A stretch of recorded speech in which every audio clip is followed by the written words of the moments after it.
check the time. Okay, so it's 1 p.m. Eastern time, but hang on, I gotta adjust my watch. I'm trying to figure out. Come on, motherfucker. What day is it? Ah, here we go. It's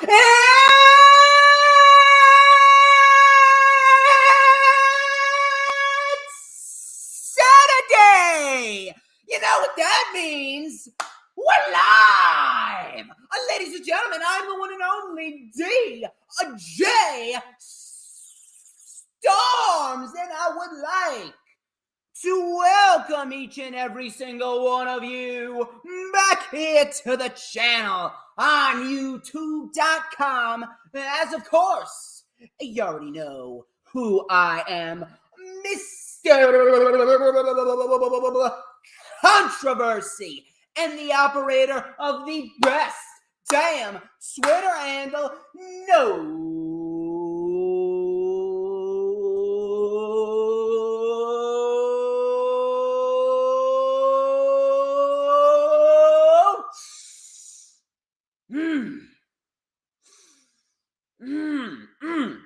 Smell that? Do you smell that? You know what that smell is? That is the smell of excellence. Wait for it. Wait for it.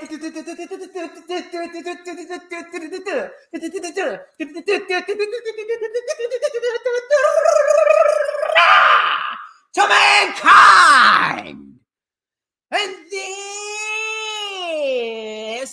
is the official Lightning Flash update for Saturday, April 23rd, 2022.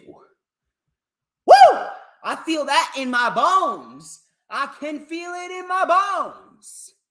And we got a great episode of the Lightning Flash update lined up for everyone. Now then, let's check the chat. So far, only 2 people. Kind of a light audience right now. See, that's a problem. We only got Dee Dee and we only got Lisa Marie in the chat right now. We're going to need more than that. But regardless, we got a big show lined up. A lot of news, a lot of reports, a lot of things to dissect, a lot of things to talk about, a lot of things to rant about. This is going to be a rant-heavy edition of the Lightning Flash update.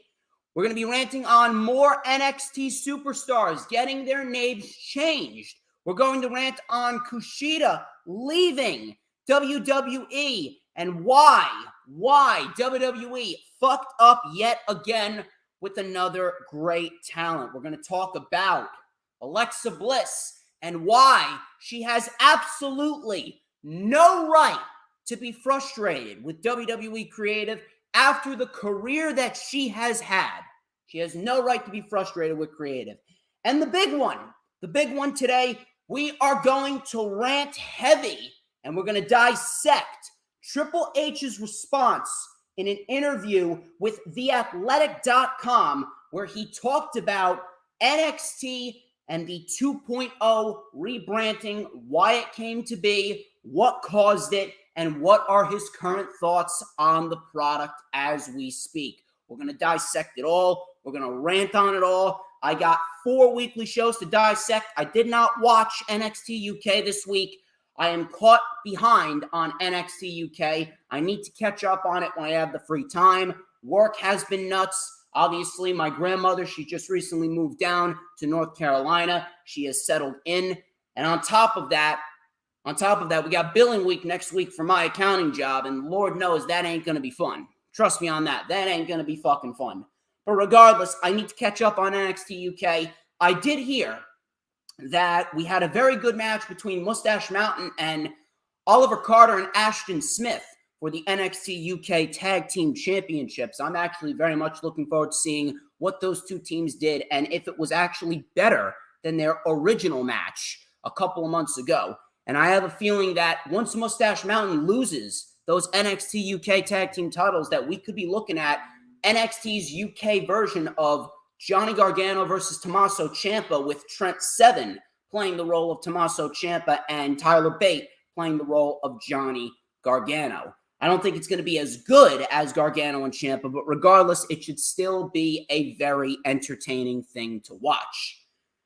But I did not review NXT UK this week. We're going to go over Raw, Dynamite, SmackDown, and Rampage. Before we get into any of the festivities here on the LFU, first things first, if you haven't already done so, please make sure you follow me on social media at real_DJ_storms. That is real_DJ_storms, both on Twitter and Instagram.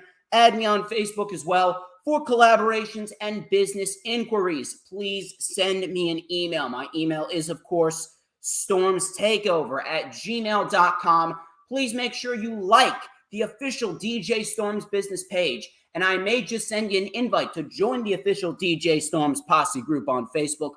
All of those links are in the description. Next Thursday, I will be venturing back to Earl Cole's channel, and I will be appearing on the Wrestling Experience on Thursday, April 28th, 2022. Me and Christina Diva are going to be joining forces with Earl Cole yet again, and we're going to be dissecting the Wednesday Night Dynamite, which I believe is on the 27th of April. We're going to be dissecting the April 27th edition of AEW Dynamite. We're going to go over everything that happens on that show next week, which is looking like a big stacked show. And I commend Tony Khan for making his shows stacked as shit, even though we are not anywhere close to a pay-per-view. But we're going to close in on a pay-per-view sooner rather than later.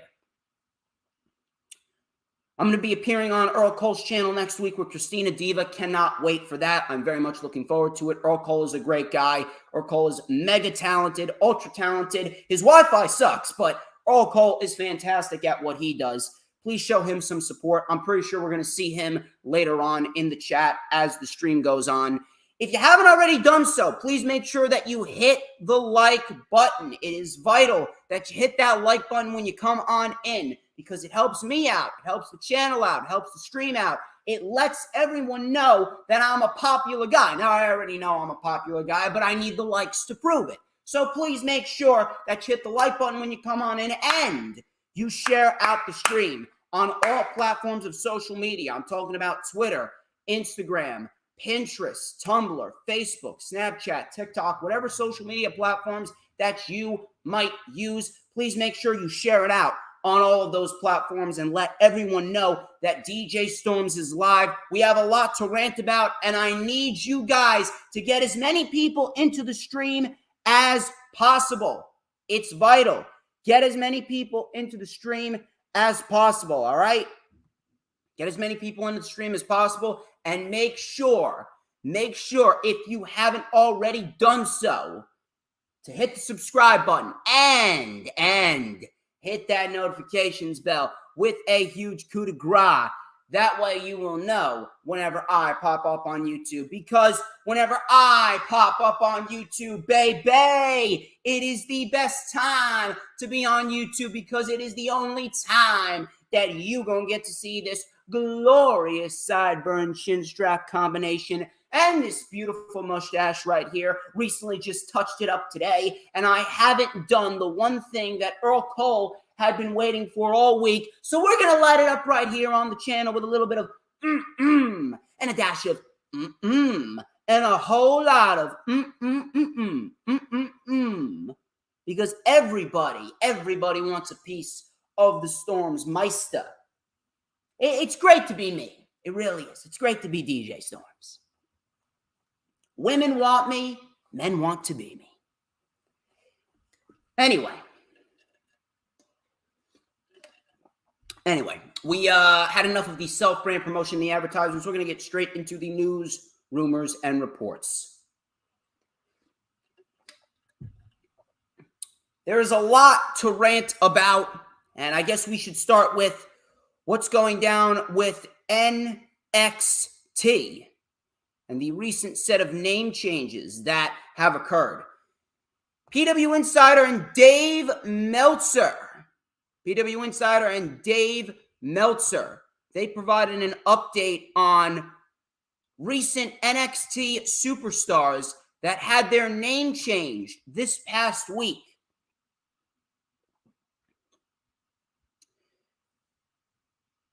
PW Insider, let's start with them first. PW Insider reported that Kaylee Ray and Casey Catanzaro have recently had their names changed. Kaylee Ray is now Alba Fire, while Casey Catanzaro is now Katana Chance. Dave Meltzer followed up on this report when he talked about the grizzled young veterans. They got their names changed, just like Kaylee Ray and Casey Catanzaro. And they are not allowed to use the grizzled young veterans name simply because of the fact that they use their names on the indies. So now they're just Gibson and Drake. And that was the reason that Dave Meltzer specified. And he further doubled down on the fact that Vince McMahon does not want anyone using their real names or their independent names. And I'll tell you why that is bullshit. It has nothing to do with them wanting to trademark shit. You cannot honestly tell me, you cannot tell me that names like Katana Chance or Alba Fire, they came out of the blue because WWE didn't have Casey Catanzaro or Kaylee Ray trademark. Casey Catanzaro has been with the company for the last 5 years. Meanwhile, Kaylee Ray has been with the company for 4. You take a look at Gibson and Drake. They have been with the company since the beginning days of NXT UK. They were the first ever NXT UK Tag Team Champions. And you're telling me that they didn't have Zach Gibson and James Drake trademark? You're telling me they didn't have the grizzled young veterans trademark? No, it's bullshit. All of this goes hand in hand with what I said last week regarding why they want to change all of these superstars' names. Why we have a Ludwig Kaiser. Why we have a Gunther. Why we have names like that. Why we have names like Katana Chance and Alba Fire. It is all a direct fuck you to Triple H. And we're going to be talking about Triple H and the bullshit that he spewed during this interview with TheAthletic.com. But as far as these names goes, do not let anyone tell you any different. If anyone tries to tell you anything other than the fact that they are deliberately trying to change everything that Triple H had a direct association with, those people are lying right to your face. Triple H and what he created with NXT 1.0, everything that he created, they are trying to eradicate and erase because they know that Triple H was doing shit right.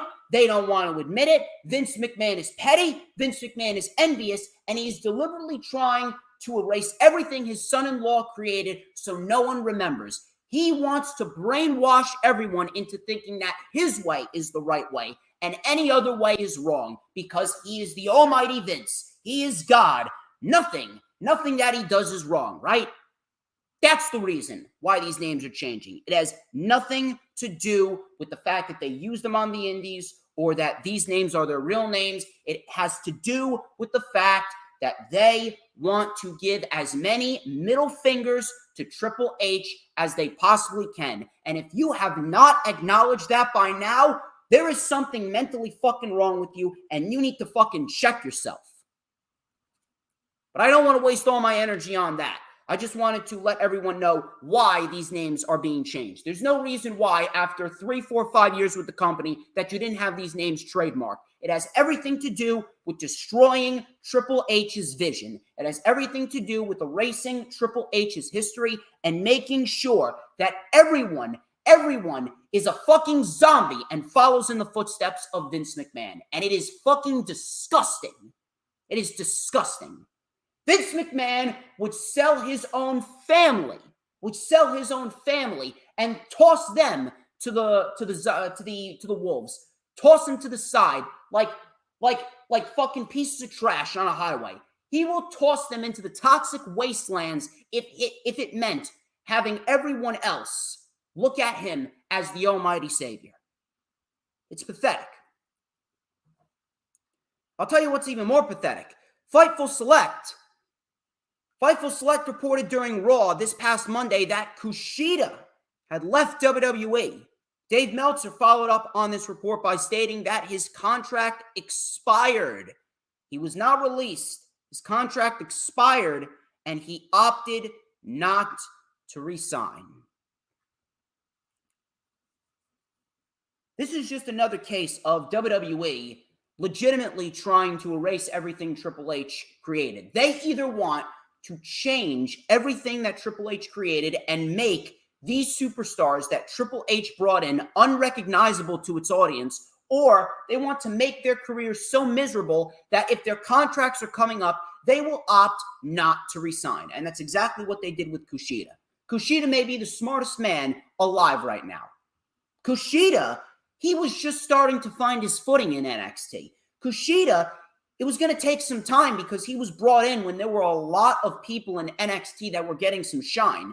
And Kushida was kind of in the wrong place at the wrong time. He had some great matches with Cameron Grimes and Walter and Velveteen Dream and Santos Escobar in where he won the Cruiserweight Championship. They were going to make him the face of the Cruiserweight division, and then WWE just said, fuck this. And they just released 20, 30 people who are Cruiserweights. And the Cruiserweight division was pretty much dead at that point in time.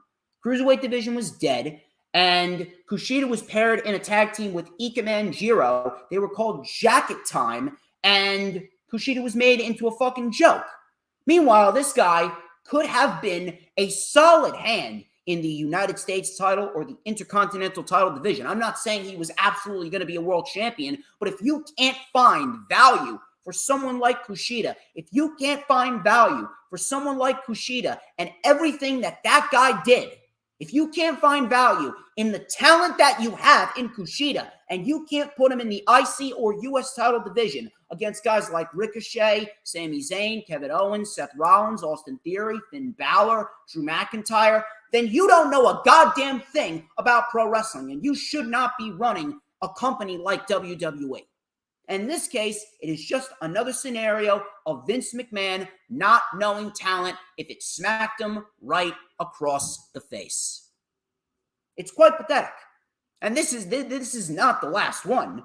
There's going to be more people that are going to opt not to resign because this company fucking sucks elephant dick. There's going to be more people that are going to want to get out because they know where they are valued and they know where they are not valued. And they are not valued in WWE simply because of the fact that Vince McMahon, he is a demented old fuck.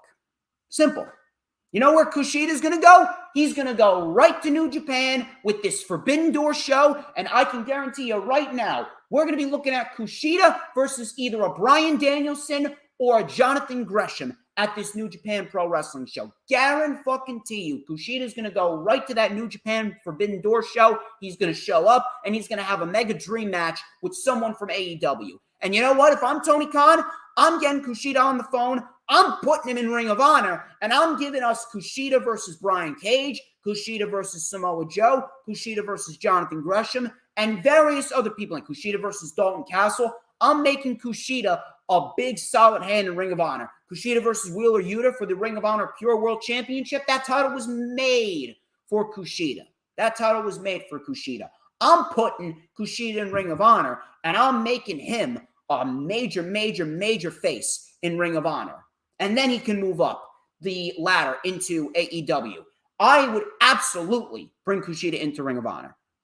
This is another scenario of WWE not knowing what the fuck talent is. And it is fucking pathetic. Their roster continues to get thinner and thinner and thinner and thinner. And it goes to show you that WWE does not know what the fuck they are doing. They are coasting through legitimately everything. They have been coasting by the skin of their pants for many years now. Ever since Punk left, they've been coasting by the skin of their pants, and they've been operating with such a lazy fucking mentality. Hey, we're making all this money. They're going to watch because we're WWE. Meanwhile, you take a look at the ratings. They can't even peak a 1.8 million nowadays. They got a 1.6 million for Monday Night Raw, even with Cody Rhodes. And that goes to show you that Cody Rhodes, he ain't the only guy that's going to get people to watch the show. He ain't the only guy that's going to boost up the ratings. You need to book the overall show well. When you got a fucking wedding on the show, when you got fucking Finn Balor getting buried at the hands of Austin Theory, when you got Ezekiel and this one-dimensional character that they got with Ezekiel being put on television, when Chad Gable is wearing fucking glasses looking like a fucking high school teacher, you know why people aren't watching the show. And you know why you have not gotten to the glory days of 4.5 or 5 million viewers just over 8 years ago. Literally, less than 10 years ago, they were pulling in 5 million viewers. Now they can't even pull in 2.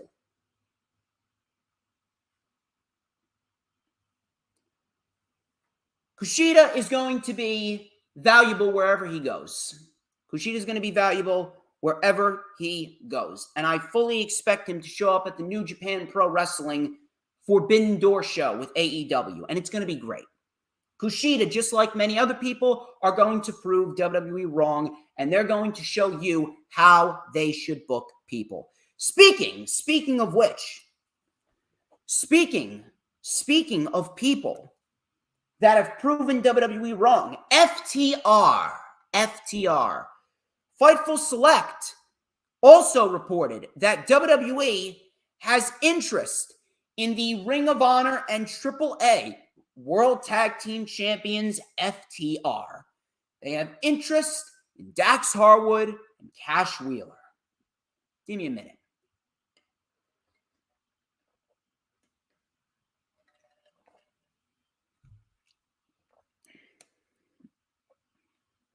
WWE is interested in FTR. Really? Oh, really now? Really? Really?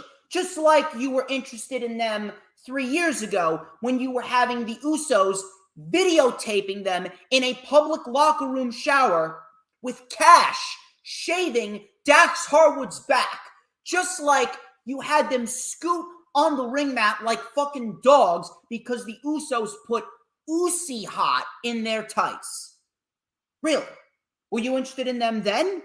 You know what this does? This just further exposes WWE. I thought that you didn't want people who are pro wrestlers. I thought you wanted people who are failed amateur wrestlers and lacrosse players and baseball and hockey and football players. You don't want pro wrestlers. I thought you wanted to train people from scratch and you wanted to train them in the WWE light. The hypocrisy. Seriously, the hypocrisy in WWE is just laughable sometimes. The hypocrisy is laughable. Now you're interested in FTR. Now you want to bring back FTR because they've been kicking ass over there in AEW for the last 2 years. Putting on classics with the Lucha Bros and the Young Bucks, Hangman and Omega and Jurassic Express and the Briscoes. And they're going to do it again with Red Dragon. They're actually facing each other next week in an Owen Hart Cup qualifying match. Now you want to bring them back, right? Because your tag team division sucks dick so badly. Now you want to bring them back because they've been lighting the world on fire, right? WWE, I'm telling you right now, the hypocrisy and the utter stupidity. I'm telling you, they're pretty much admitting they're wrong without admitting that they're wrong. Now you want to have other people released because, hey, we don't value them now. And then when they show you how valuable they are, oh, yeah, we want you back. Can you come on back? We got a lot of money for you. Meanwhile, all you had to do was treat them well the first time. Swear to God, this is like a continuous streak that WWE has going on. They shit on someone, they release them, and they become a big star somewhere else, and then they bring them back in when they're already established stars. And it just shows you that WWE does not know how to properly book talent. They either underutilize the talent or they overexpose the talent on television week in and week out. So look at what happened with Roman Reigns. So look at what happened with Seth Rollins. Seth Rollins, when he was booed, he was overexposed. Look what happened with Charlotte Flair, Brock Lesnar, Becky Lynch. All of those individuals are overexposed. Meanwhile, everyone else doesn't get the proper opportunity that they deserve. It's pathetic. It's honest to God, it's pathetic. If I'm Dax Harwood and Cash Wheeler, I'm telling WWE to go fuck yourself. Now, again, Dax Harwood did say if the circumstances and the money is right, they would come back. But you have to think about that for a minute. The money's one thing, but he said the circumstances. What circumstances? Well, to be quite honest, the only circumstances that I would go back to WWE under is if Vince McMahon is not running the fucking company anymore. If Vince, Bruce, John Laurinaitis, Nick Khan, once all of those individuals are out, those are the circumstances that I would come back under. And if I was Dax Harwood, I would be operating with that same exact mentality. So I'd like to hope that that is what Dax Harwood is alluding to, because there is really no other circumstance in which I would operate with WWE under other than the fact that Vince, Bruce, and all the fucking cronies that Vince McMahon has are out of power and they are never to be seen again within the WWE. That is the only circumstance that I would go to WWE under. But based on what's happening and based on the fact that they gave Triple H a major fuck you, it looks like that's never happening. It looks like Vince McMahon is either taking this company into the grave with him or he's going to run that company until someone else brings about someone. Maybe Bruce Pritchard and his fucking children. Maybe Bruce is training his children in order to fucking run the WWE. And if that's the case, then we're fucking doomed. Now WWE wants to bring back FTR. Absolute fucking hypocrisy right down to the very last letter.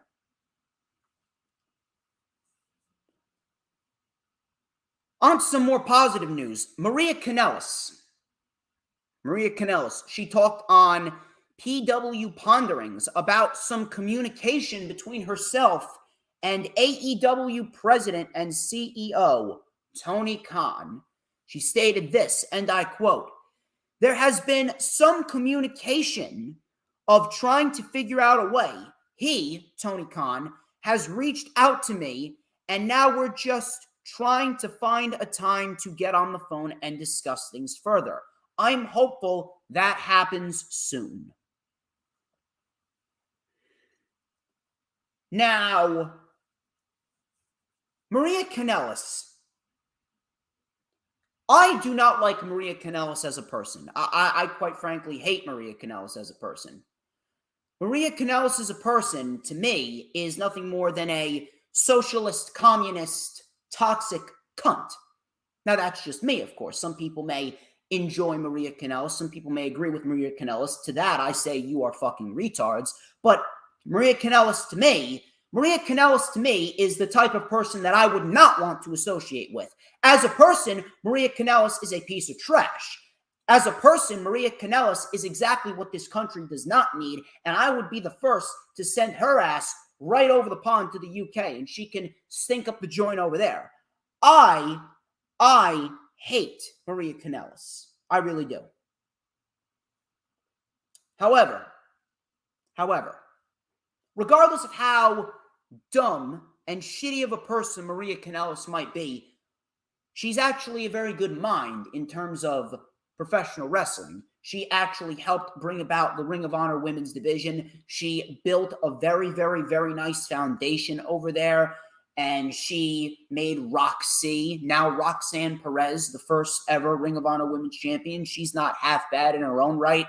So if this is the case, and we have a mind who is very influential and wants to make women's wrestling the best it could possibly be, Tony Khan could potentially benefit from this. Right now, the AEW women's division, it's just good. It's not great. It's in a stationary position. It's just, okay, it's good. But with Maria Canelos there, if she is as good of a mind as she is when it comes to professional wrestling, then this shit right here could very much help aid the AEW women's division in evolving. Better storylines, better booking. That could very well take the AEW women's division from being good to being great.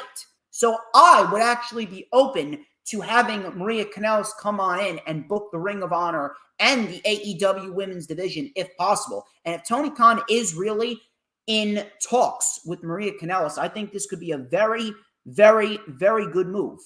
I really think this could be a very good move. She could very well be the catalyst in bringing over more individuals. She could very well be the catalyst in bringing over Ember Moon, bringing over Taya Valkyrie, bringing over Tegan Nox. It's going to be a very, very interesting scenario if this does play out. As a person, Maria Canelos is a fucking retard. As a wrestling mind, Maria Canelos actually does have a lot of value. So I would not be opposed to Maria Canelos coming in and booking the Ring of Honor and AEW women's division if this is the case. I think this could actually be a very, very, very good move for Tony Khan and AEW.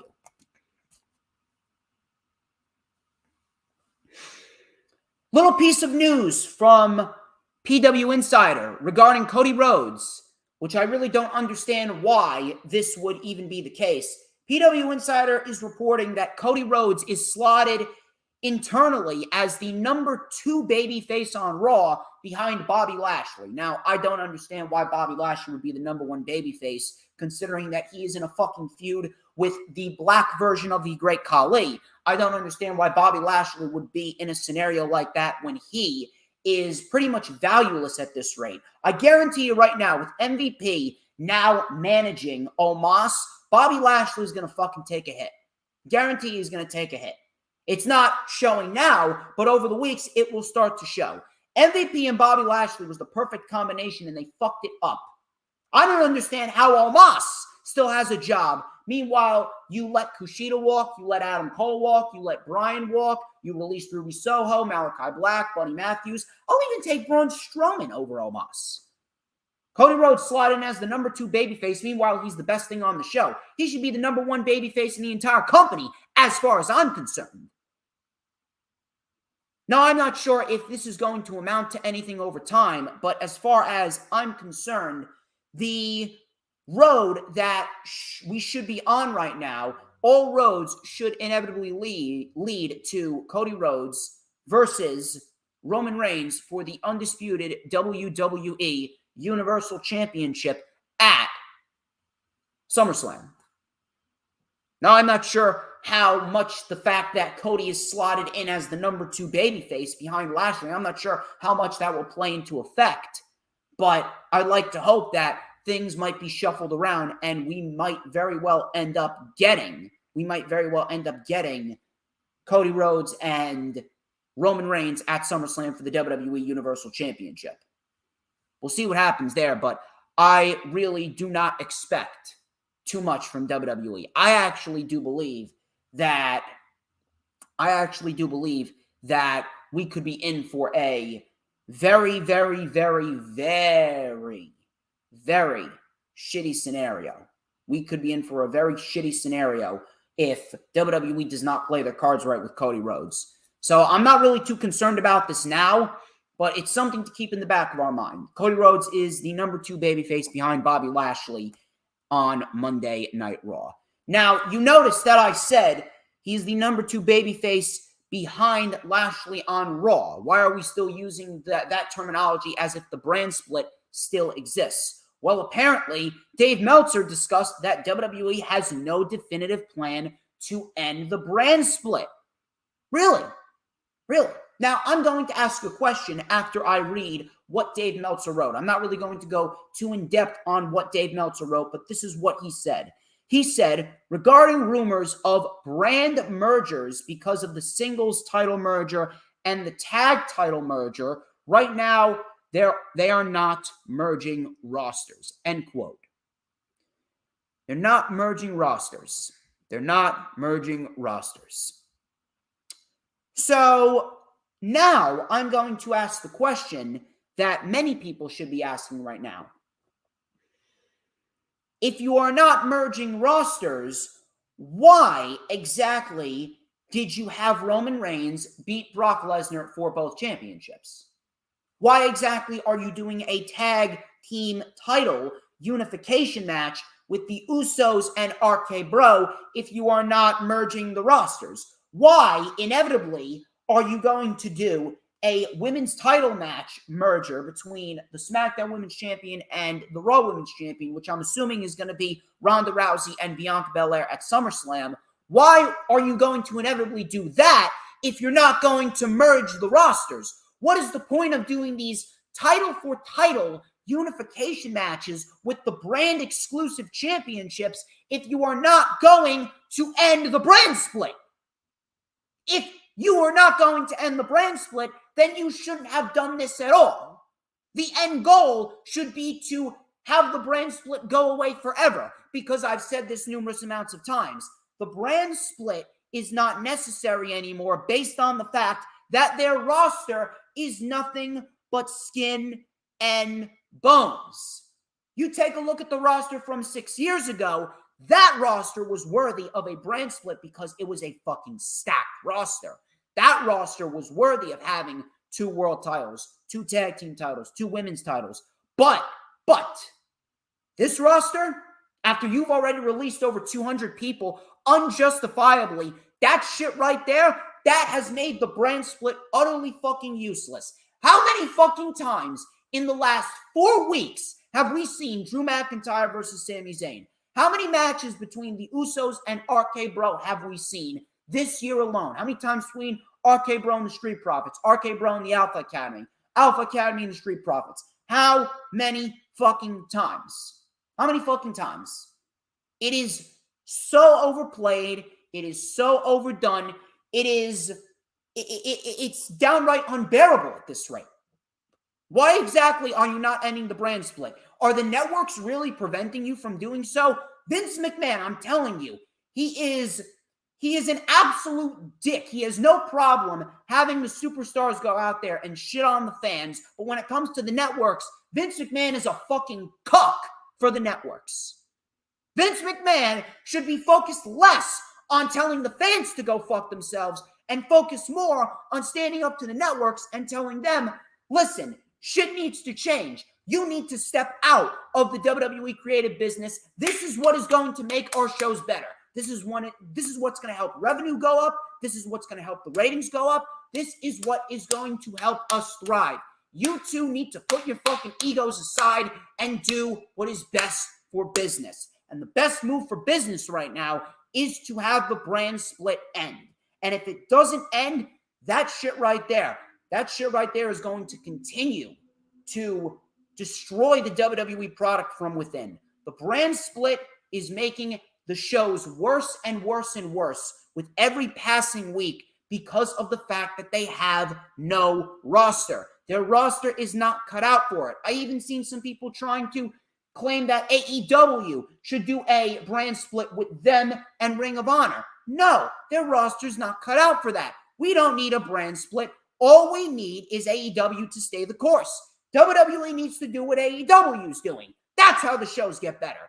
End the fucking brand split. Reduce the amount of championships. Merge the titles. Merge the rosters. Get rid of the 24/7 title. Get rid of the women's tag team titles. And focus specifically on building the product around pro wrestling. Will they do that? No. Why? Because WWE don't know how to run a fucking wrestling company. They are completely fucking brainless. They are brainless zombies, worse than these fucking liberals that claim that racism still exists. They're fucking idiots. Idiots!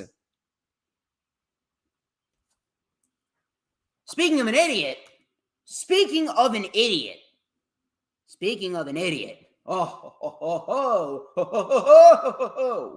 I got some shit to say about this. Speaking of an idiot, Alexa Bliss. Get this. Alexa Bliss, according to Fightful, is reportedly frustrated with WWE creative. So much so that she actually went directly to Vince to voice her complaints. Now, there were plans to involve her in the Raw women's title picture between Bianca Belair and Becky Lynch. However, that obviously did not happen. Those plans were shot down very quick, and she has not been on television since her one-off appearances at the Elimination Chamber, where she came down to the final 2 with Bianca Belair inside the chamber at Saudi Arabia, and she ended up losing and Bianca went on to win the Raw Women's title from Becky Lynch. Now, normally, I would be in support of someone like this. I would be in support of someone standing up for themselves because more likely than not, they were indeed mistreated. They were indeed mistreated by the WWE, and they indeed did not get their just due. They indeed were treated like shit, and they have been for many years. But I cannot support Alexa Bliss on this, and I'll tell you why.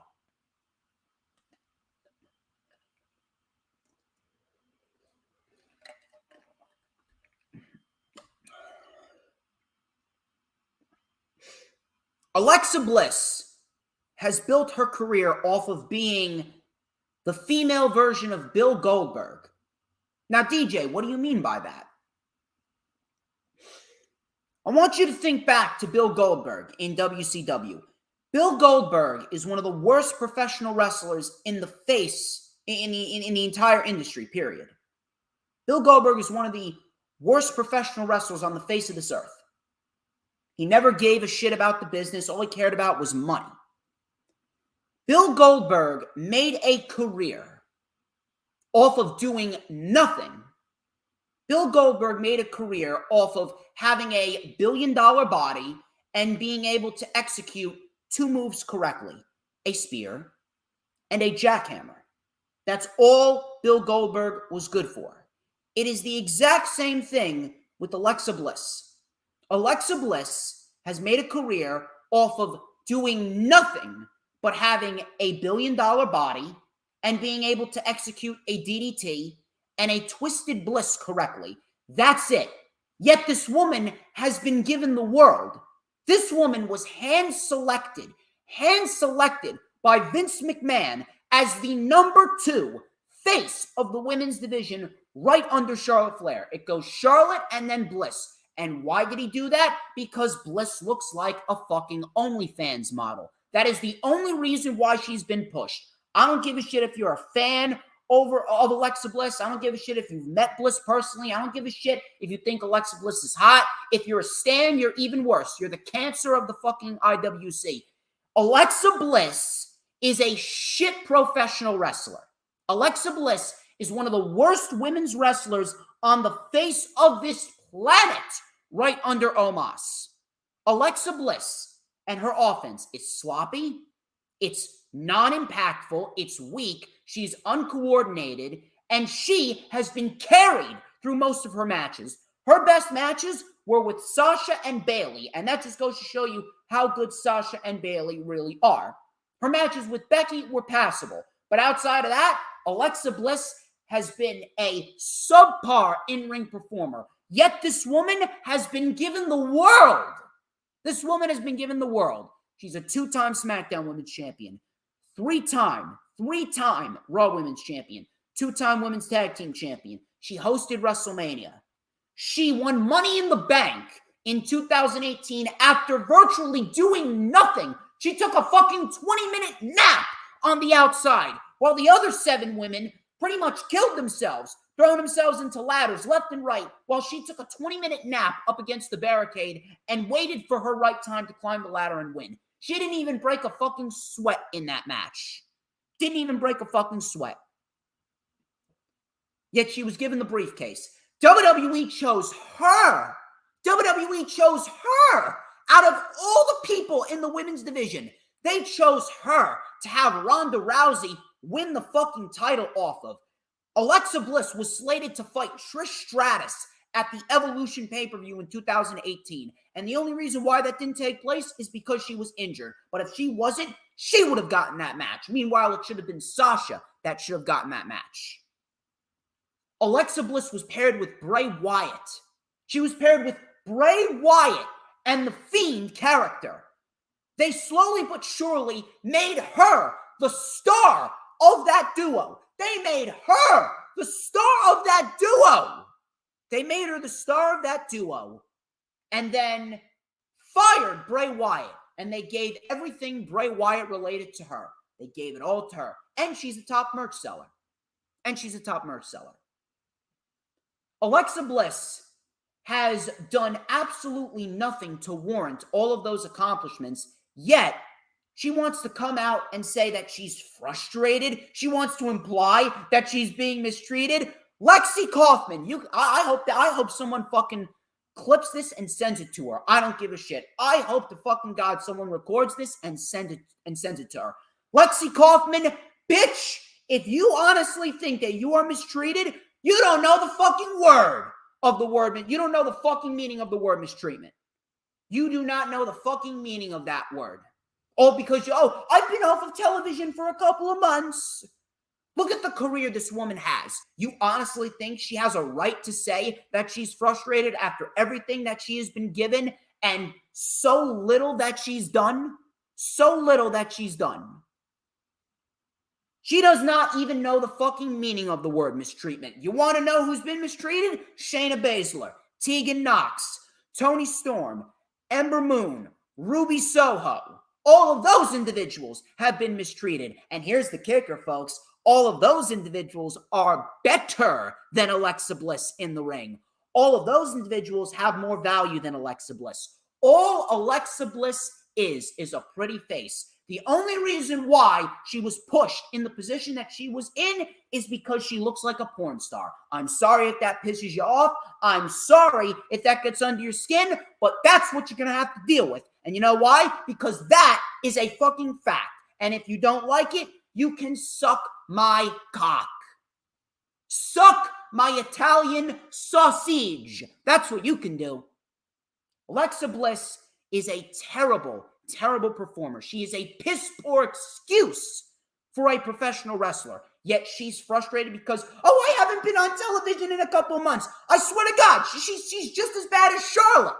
She sounds just like Charlotte. I'm not in the Raw Women's title picture. I'm not main eventing WrestleMania. I want the main event against Ronda Rousey.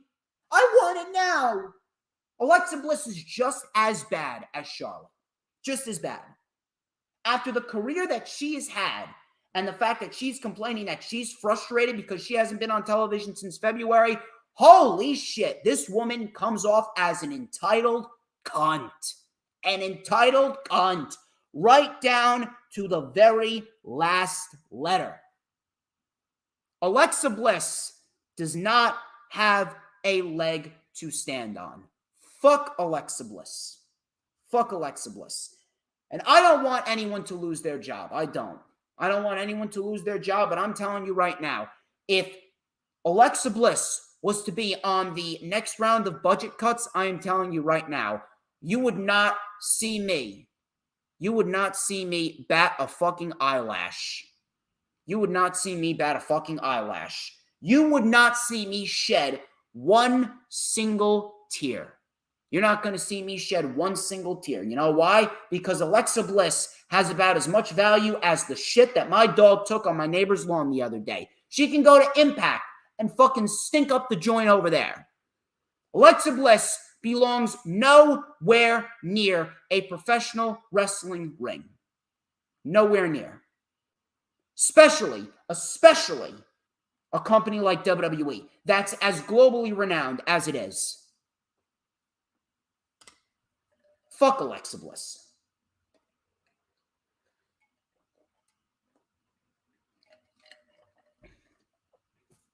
Here's a little piece of advice. Why don't you, little Miss Bliss, why don't you learn to fucking wrestle first? When you start wrestling like Bianca Belair, then we can fucking talk about you being on television. As far as I'm concerned, your ass is fucking staying at home. Alexa Bliss sucks dick. And no, I don't mean Ryan Cabrera's. I'm not talking about literally. I'm talking about when the bell rings. She sucks.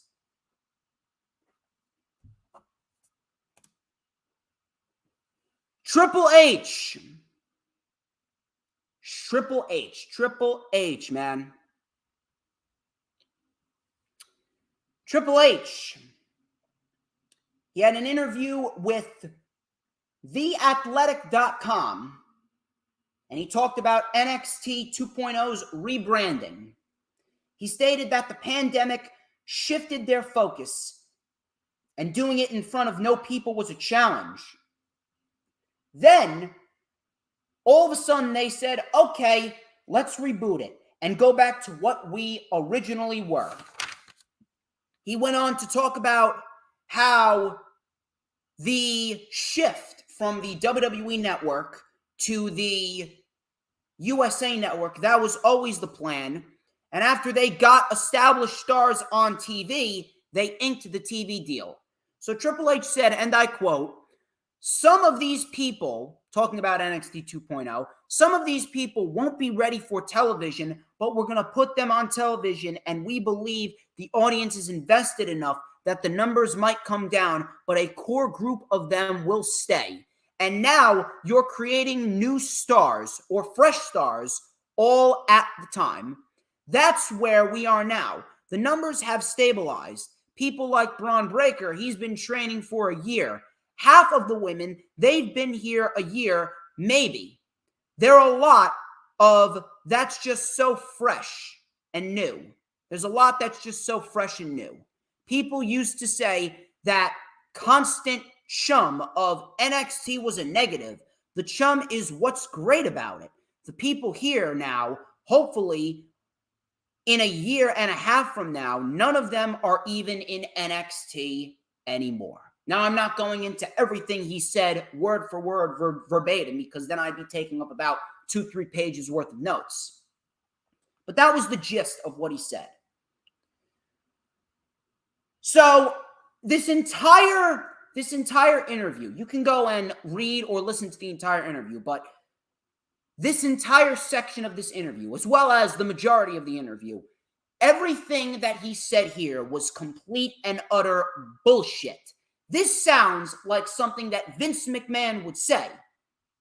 And this is exactly what Vince wanted Triple H to say. What did you expect Triple H to say? Triple H wasn't going to come out and tell you the truth about everything. Triple H wasn't going to come out and be honest about how NXT 2.0 is the drizzling shits. He wasn't going to come out and be honest about how NXT 2.0 is an absolute dumpster fire. He wasn't going to come out and say that NXT 2.0 is nothing more than a show that sucks zebra dick. He wasn't going to come out and say that. No, he's going to toe the company line. He's going to stroke the WWE schlong. He's going to be a good little boy. He's going to kiss up to Vince. He's going to be positive, and he's going to do whatever he can to make sure everyone knows that NXT is great and the fans suck and everything that they were doing before was wrong. Why? Because that's all he can do. That's all he can do. He's basically powerless. His job is hanging on by a thread. If he doesn't toe the company line, Vince McMahon would not hesitate to fire him tomorrow. First off, he went on to discuss how the shift from the USA Network or the WWE Network to the USA Network, that was always the plan. Bullshit. That was not always the plan. That right there is how you know it's bullshit. NXT, for so many years, was treated like a fucking afterthought. The most promotion that we ever saw from NXT on the main roster up until mid-2019 was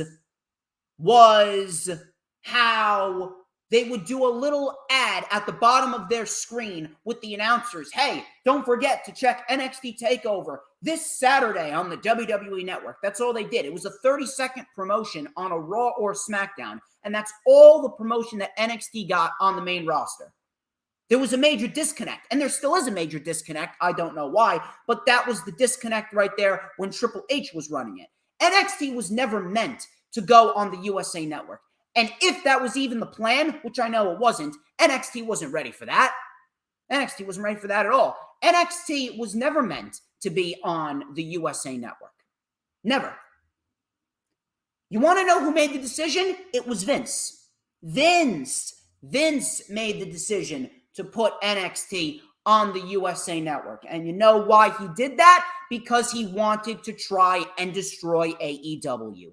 Vince McMahon did not want one of his own shows to fail. AEW never wanted a war. If they wanted a war, and I can't even believe how many people still try and push this narrative that AEW is trying to take down WWE. No, they're not. They don't want a war. Just because they take shots at WWE doesn't mean they want a war. You fucking retards.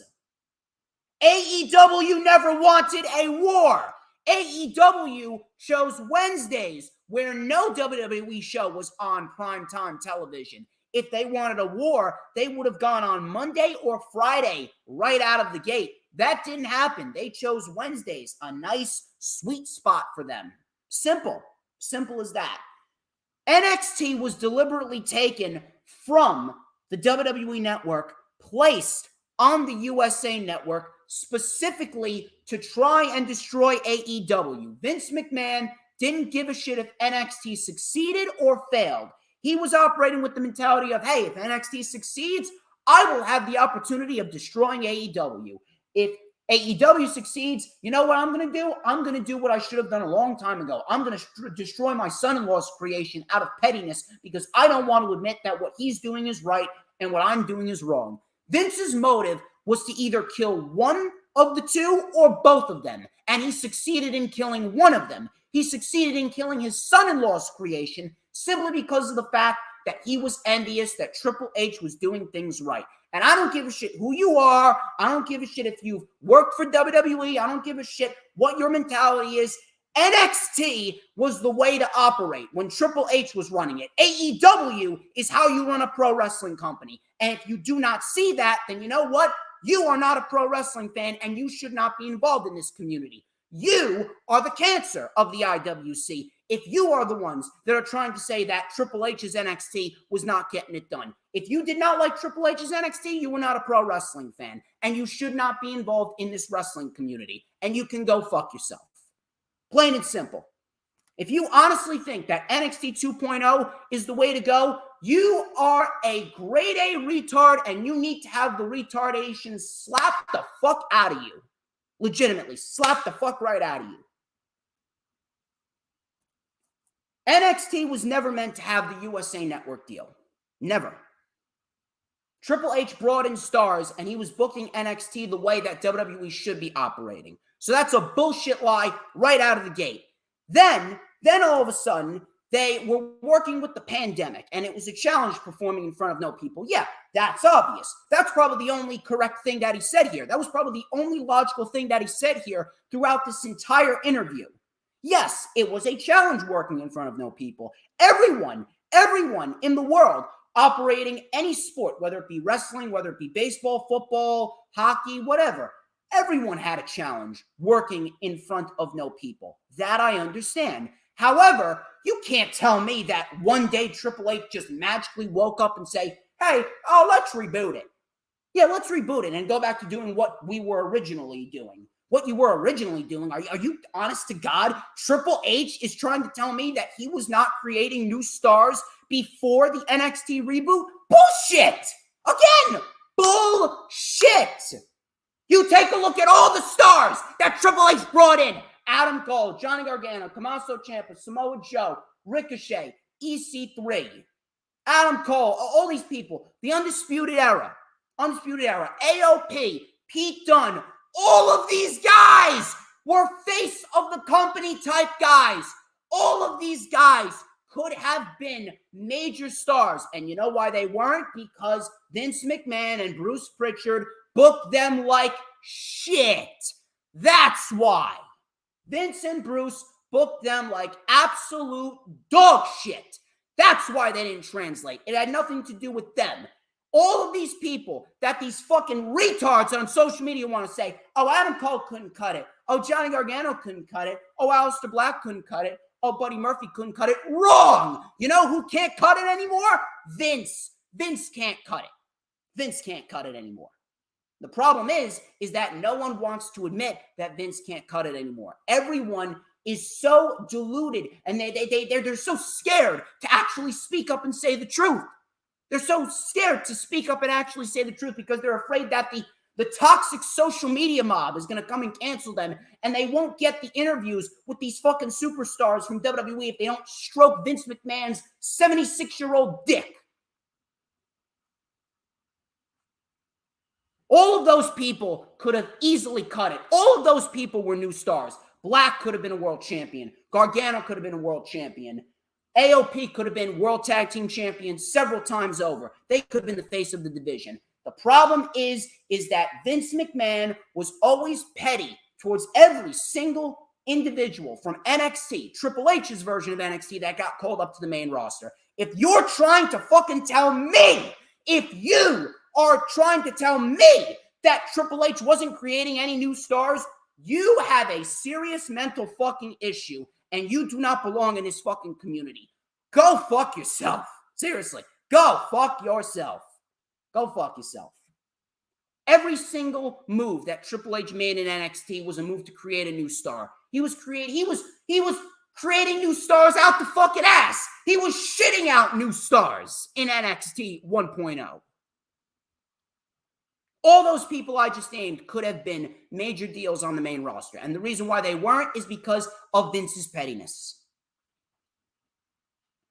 He did not wake up and just say, hey, let's reboot it. Vince woke up and wanted to reboot it. Vince took over because he realized that Triple H, he realized that, you know what?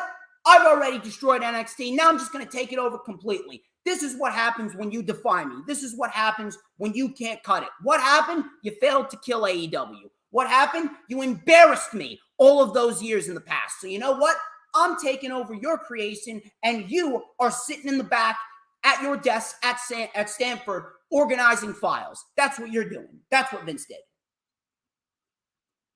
Some of these people won't be ready for television. No shit. No one that's not ready for television should be put on television. You never saw that on NXT. No one that wasn't ready for television was being pushed in a prominent role on television. Nobody. Kona Reeves, he wasn't ready for television. Triple H took him right off of television.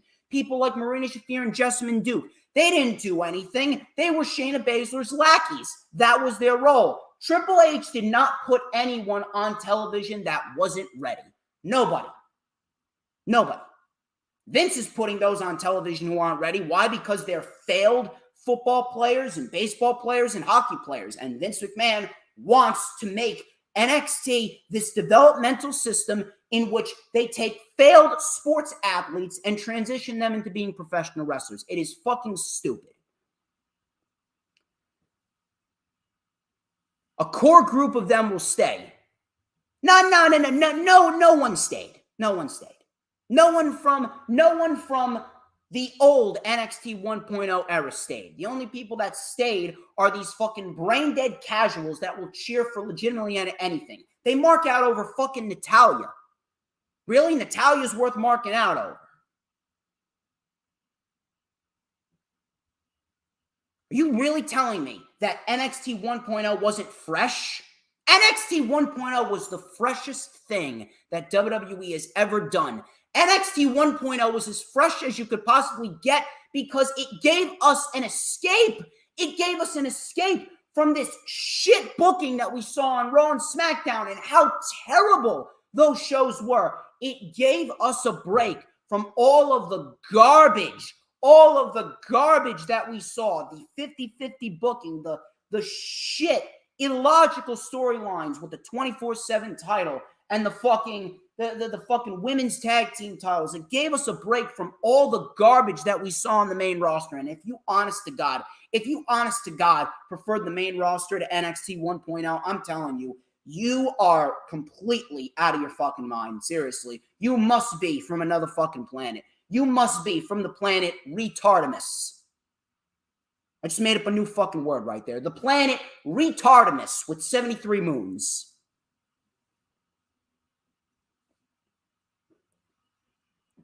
The numbers have stabilized. No, they haven't. Numbers haven't stabilized. The numbers continue to go down. The numbers continue to go down. The numbers continued to go down. The numbers have gone down for NXT. They've gone down for Monday Night Raw, and they will continue to go down.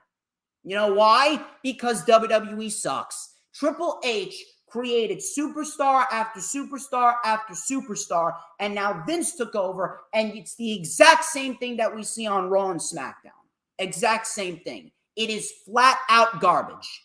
And no, trust me on that. No, we will not see these individuals, minus Braun Breaker, Carmelo Hayes, Tony D'Angelo, and Grayson Waller. There is no one from this new NXT era that is going to succeed. No one is ready.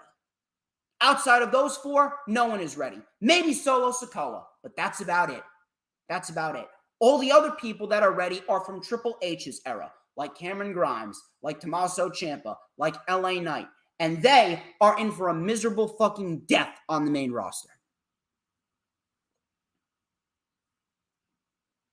Unbelievable. I swear to God, this shit just pisses me the fuck off. Pisses me off. How people don't fucking get it. It just pisses me the fuck off.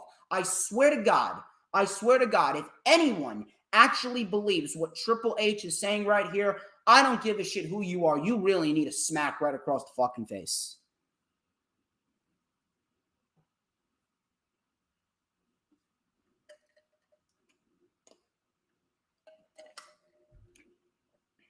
And it sucks. It sucks that all of these people that are from the Triple H era have gotten fucked over. It sucks.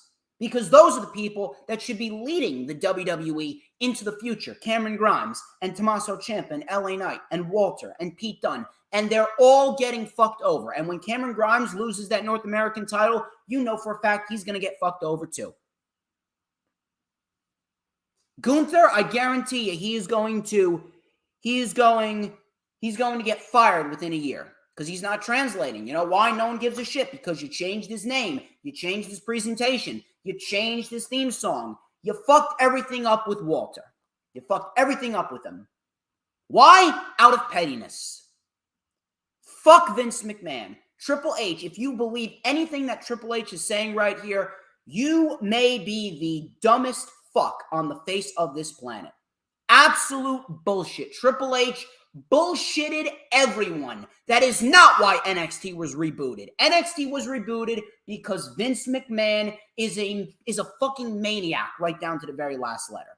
It was all punishment towards Triple H for upstaging Vince for so many years with NXT 1.0. Absolutely fucking ridiculous. Those were your news, rumors, and reports. I'm trying to see if I still have a voice because we still have to go over 4 major weekly shows. I'm talking about Raw, Dynamite, SmackDown, and Rampage. We have a lot to discuss, and we are going to get right into it. I greatly appreciate every single one of you taking the time out of your days. Greatly appreciate every single one of you taking the time out of your days to come on and watch me. You guys are great at everything that you guys do. You guys have been very, very loyal to me. You guys have been great at what you've been doing and coming on in to support me. Brett Burney, you are a fucking retard. One more word out of you. One more fucking retarded statement like that out of you, and you're getting blocked from this fucking stream. Okay? Triple H has created stuff, not destroyed stuff. Get the fuck out of this chat if you're going to come in here with utter retardation. It's like your parents didn't raise you right. One more word, one more shit comment like that, and you're out of here. No room for this. No room for this shit. We're going to talk about Raw. Let's discuss Monday Night Raw. Monday Night Raw, really nothing more than a 2-match show. Nothing to really invest your time in outside of Cody Rhodes versus Seth Rollins and whatever Austin Theory is doing. Really nothing of substance. Nothing to go out of your way to watch. I don't give a shit. I don't understand why anyone would give a shit. Raw sucks. Donkey dick. So Rollins kicked off the show. This is probably the best thing on the show. Rollins has been one of the MVPs of Raw.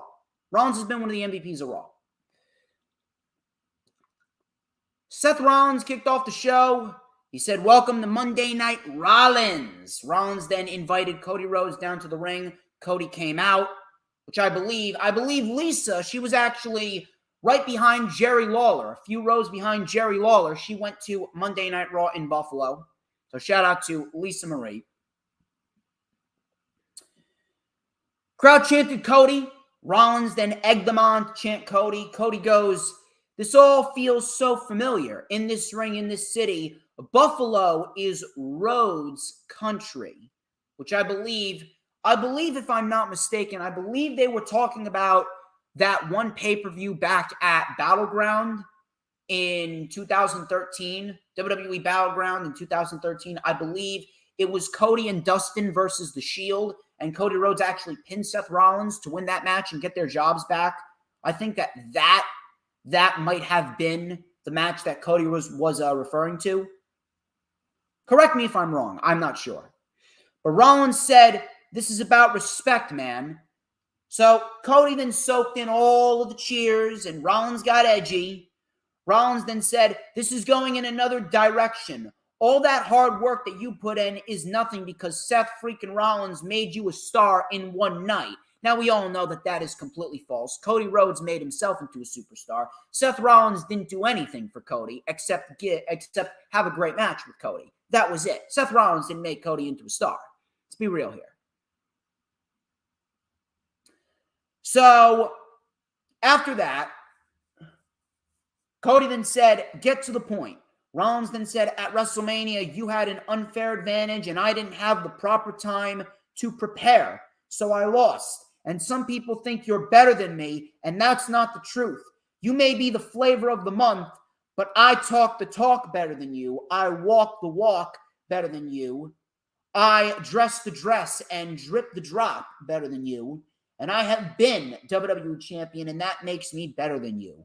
Cody then said, "Correction, you've been to the mountaintop 4 times, but it doesn't change what happened at WrestleMania. I learned something about mediation when I was an executive. And why don't we ask an unbiased party to see who's better? Let's ask the good folks of Buffalo. Buffalo, do you think that I'm better than Seth Rollins?" The crowd obviously said yes. Rollins got pissed, and Rollins said how that we should do a little test in the main event.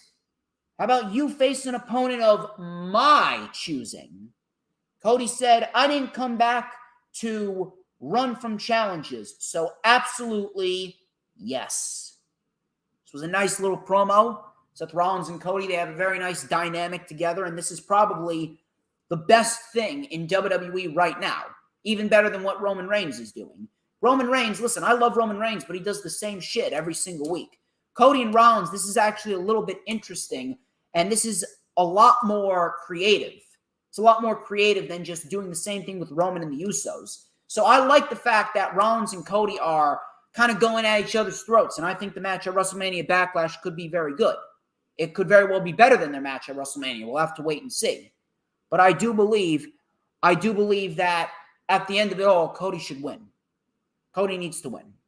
And by the way, since Adam Carl is in the chat, it's actually pretty interesting that he came in this chat at this time. It seems right to announce that on May 8th at 2 p.m. Eastern Time, Adam Carl is going to be coming on my channel. We're going to be dissecting and going over everything WrestleMania Backlash related. It should be a fun time, and I can't wait to have him on the channel. The only criticism that I have of this segment with Cody and Rollins is the segments and the promos that Cody has had. They're just a little too tame. They're just a little too tame. I actually want to see them really go at it. I want to see them mention AEW. I want to see them mention the fact that Cody was in an executive position and how Cody has worked his ass off and these guys wouldn't have survived in AEW. Now, I know that's not going to happen, but that would definitely make these segments a little bit more impactful. We had Sasha Banks and Naomi. They took on Liv Morgan and Rhea Ripley for the Women's Tag Team Championship. Now, first off, I said this once and I'm going to say it again. Naomi has been the MVP of the WWE Women's Division all year. Naomi's great. Naomi's awesome. Naomi is a individual that deserves a hell of a lot more than she's been given. And honest to God, Naomi should have been the SmackDown Women's Champion coming out of WrestleMania after winning the Rumble and beating either Charlotte Flair or Sasha Banks at WrestleMania. That should have been the match, not Ronda Rousey versus Charlotte. But I'm actually Happy that Naomi's gotten a lot more of a showcase on television. Naomi is great at what she does. However, the match, I don't know what happened here. I'm going to chalk it up to the fact that this match was very rushed. And due to the fact that this match was very rushed, there were a lot of fucking botches. Lot of botches throughout this match. Very, very sloppy. Rhea Ripley and Liv Morgan hit a very sloppy looking electric chair bulldog combo. Liv Morgan completely mistimed that. Very sloppy. So Rhea Ripley hit the Riptide. There was some sloppy back and forth where Sasha hit a very botchy looking backstabber on Liv Morgan. Something went wrong, and she just saved the match. Then we had a Codebreaker Bubba Bomb combo, and Naomi and Sasha are calling that Rents Due.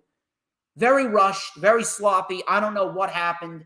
Again, I'm chalking it up to WWE Creative for booking that match in a very, very, very quick fashion when really they should have gotten more time to actually slow it down and tell a story. But Sasha and Naomi retain, as I expected them to, and then afterwards, Rhea Ripley and Liv Morgan got into an argument, which resulted in Rhea Ripley attacking Liv Morgan and Rhea Ripley with a Riptide, and she stood tall. Rhea Ripley is now a heel. Good. It's exactly what needed to happen. This is exactly what should have happened. This is exactly what needs to be the case going forward. Rhea Ripley needs to be a heel, and Rhea Ripley needs to go forward, and she needs to join forces with Edge. Join forces with Edge and Damian Priest. Give me Rhea Ripley versus Sasha. Heel Ripley versus a babyface Sasha at SummerSlam with Rhea Ripley going over. Now needs to begin the process of career rejuvenation for Rhea Ripley. We'll see what happens. Now, I don't trust WWE, but this was absolutely the right move. See what happens. But Rhea Ripley turned heel. Good. The match sucked. Very, very botchy.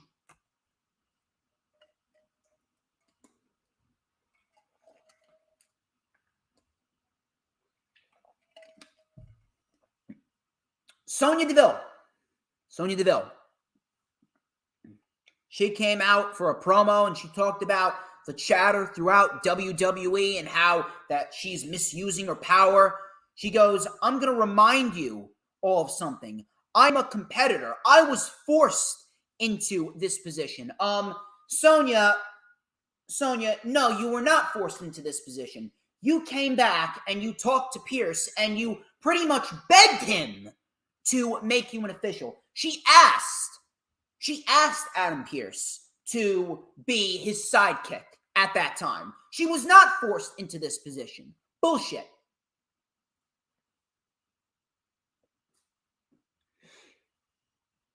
So she said that she absolutely made the most of this opportunity.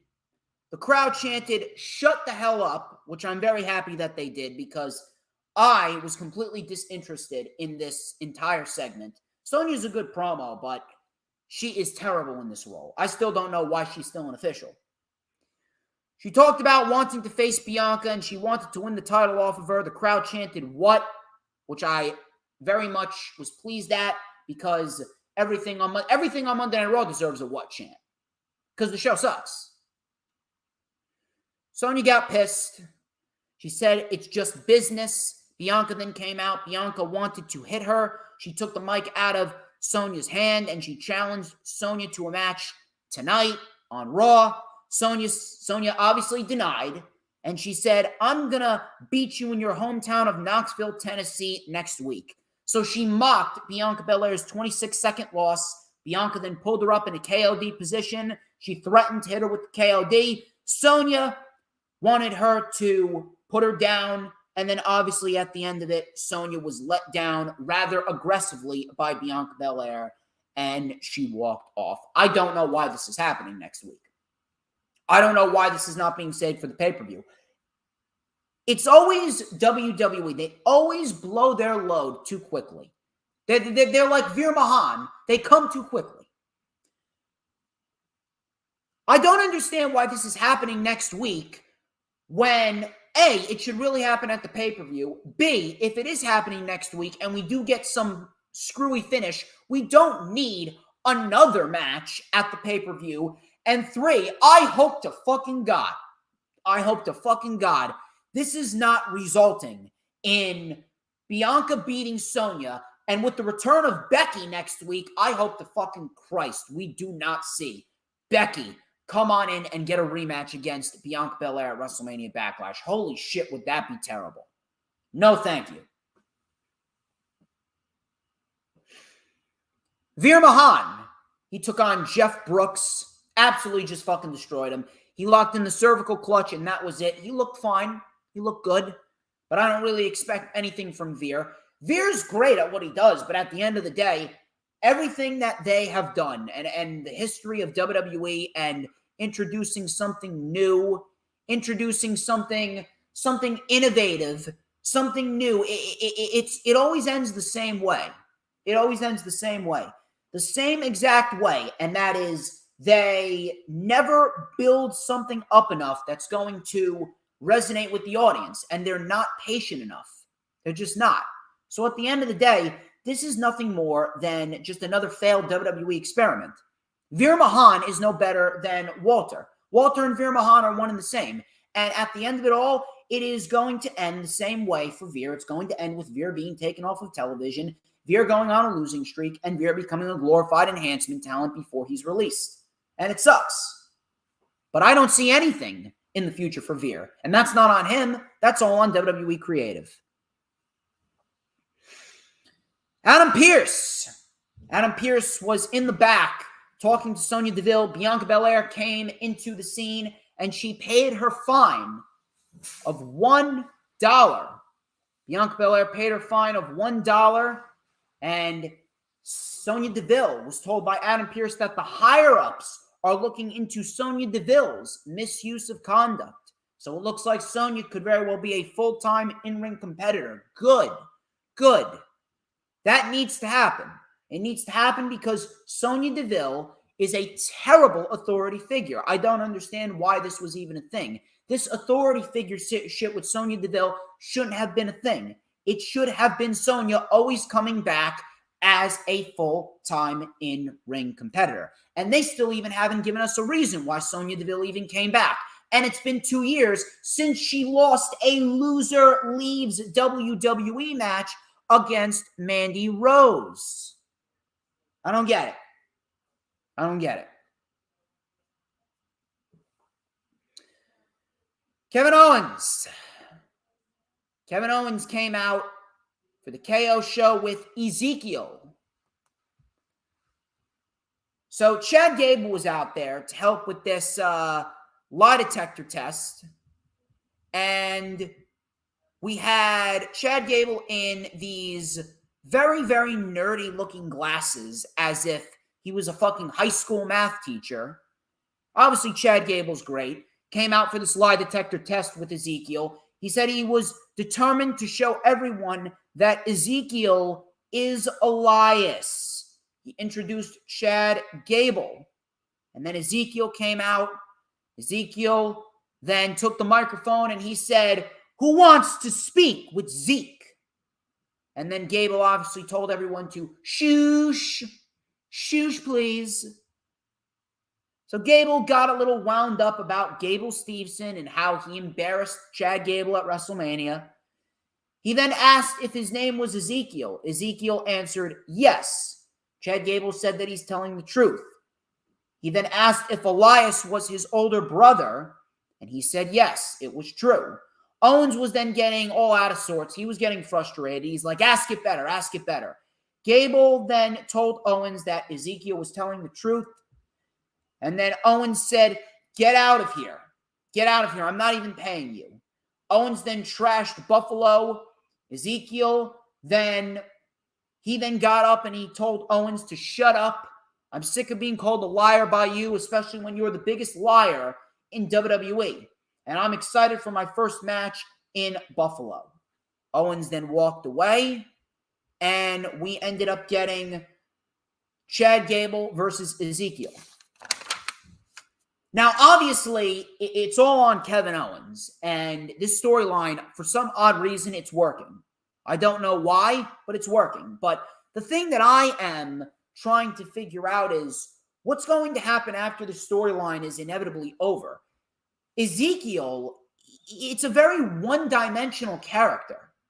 I don't understand why we are doing this one-dimensional shit and you're having Kevin Owens basically carry the entire fucking program. Kevin Owens is worth so much more than this. Here's what I want to know. They got this meme. They got these memes going on social media where Ezekiel comes out. He goes, he's got this memes where Ezekiel is the type of man that would make his bed at the hotel before checking out. Ezekiel's the type of guy that would not fake throw a ball with his dog because he doesn't want to break his trust. Why can't we have that translate to television? That shit's actually innovative. Whatever it may be, it's worth a fucking shot. Seriously, it's worth a fucking shot. I don't understand why we need this scenario in which Ezekiel is just there to get Owens all wound up because Owens thinks he's Elias. Now, we all know it's Elias, but Owens, he's in this storyline where he's trying to prove that Ezekiel is Elias. I don't understand why we are in this scenario and Kevin Owens is pretty much carrying the entire thing and he's the only saving grace. We need some character depth for Ezekiel. At this rate, Ezekiel may have already hit his ceiling. And they desperately need something. They desperately need something.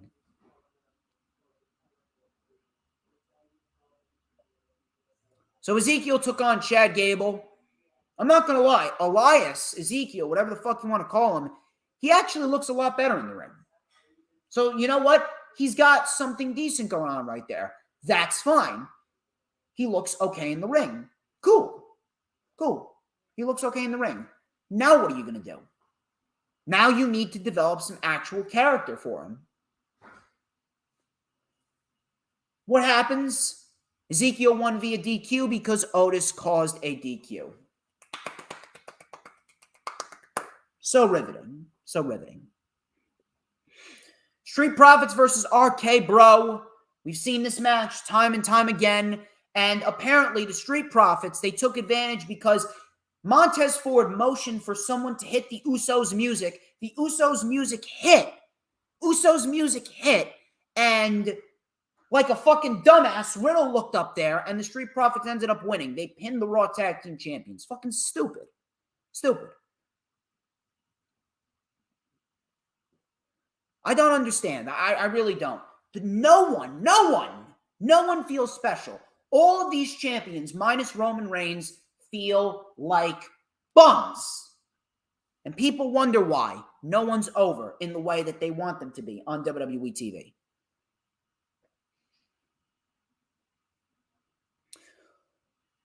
Edge, and Damian Priest. They had a promo where they talked about AJ Styles and they talked about Edge's time in the Brood, talked about Edge actually winning championships and how the universe complained. We will pass judgment on anyone who stands in our way. I am officially challenging you, AJ Styles, at WrestleMania Backlash. Is it fair? We don't care. It's your judgment day. Now, this is fine. This is cool. This is fine.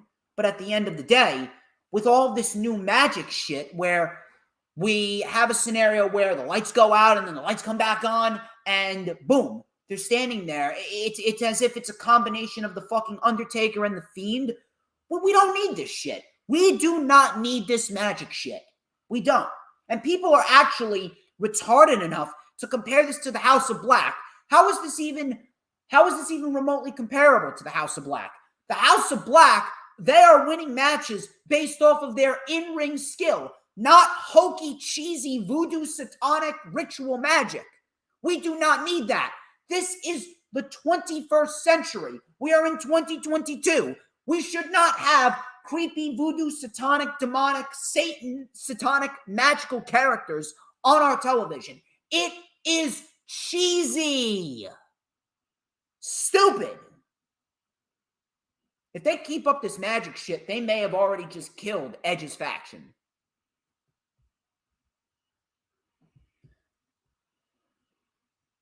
Austin Theory. Austin Theory took on Finn Balor. Austin Theory took on Finn Balor, and I gotta say, this was actually probably the best match of the night. It's actually a very, very, very good match. So, we had Austin Theory in a position where he had a neck breaker on the floor to Finn Balor. Coming back from commercial, Balor mounted a comeback. He had a nice double stomp. But then he countered Austin Theory's move with a DDT. Theory was caught in a nice powerbomb for 2. Balor then with a stomp combination. Sling blade.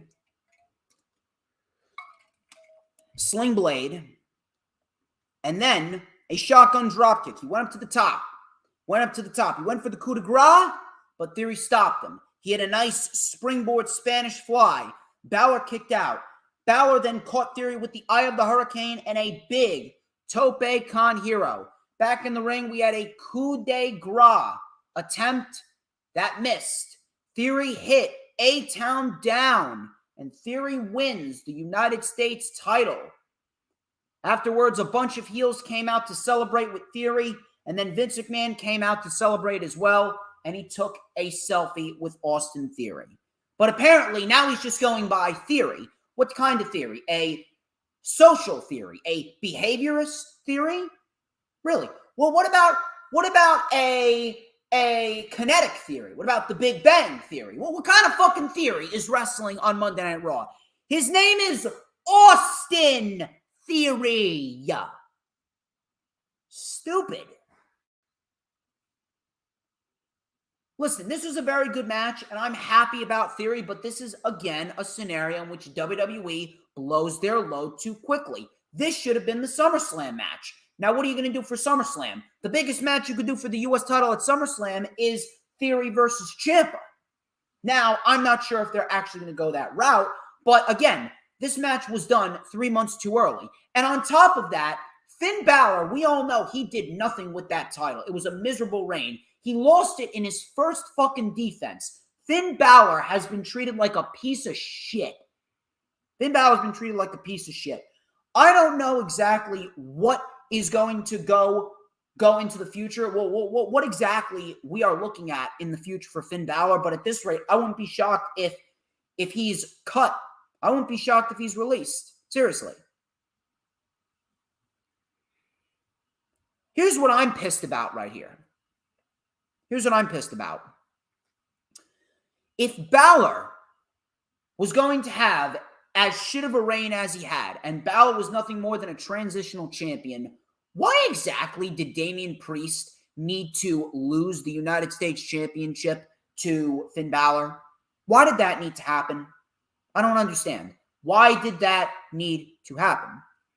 Wouldn't it have been better if Damian Priest actually went into WrestleMania? He would have had an actual singles match on the show, and then he would have dropped the U.S. title to Theory on night number 1, and then on night number 2, then he could have paired himself with Edge. I don't fucking understand. It makes no fucking sense. Legitimately makes no fucking sense as to why we needed Austin Theory winning the title off of an already dead Finn Balor. I fucking hate the treatment of Finn Balor. Finn Balor is a main event level superstar. Finn Balor should have been Universal Champion 4 times over already. Stupid. Again, that is the common theme. It is so fucking stupid. Now, I think that Austin Theory is going to do the title well, but at the end of it all, why did we need a meaningless reign for Finn Balor? Balor was better off not even winning the title to begin with.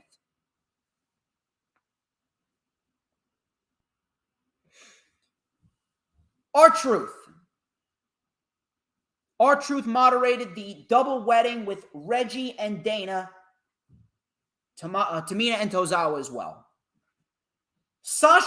Listen to this. Sasha Banks and Naomi actually helped Tamina carry out her wedding. This was fucking disgusting.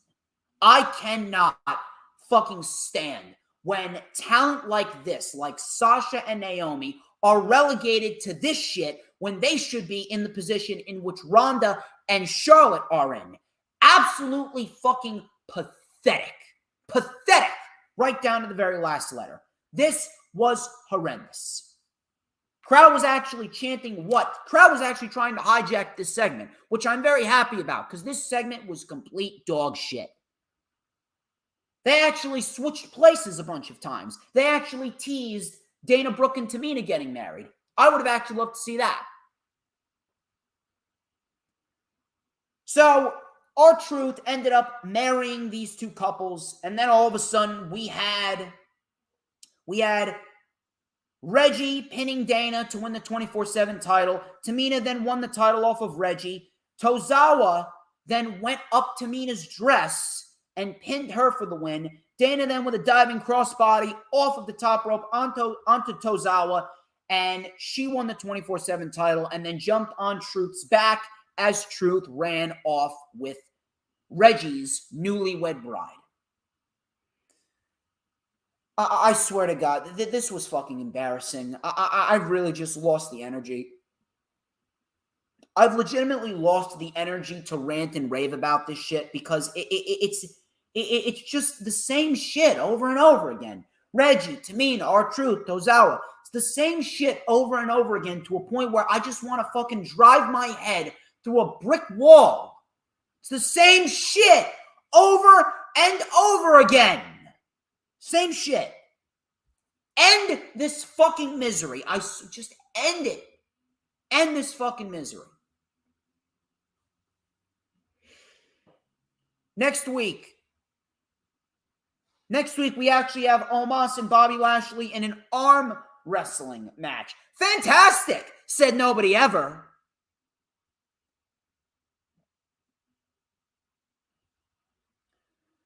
Cody Rhodes.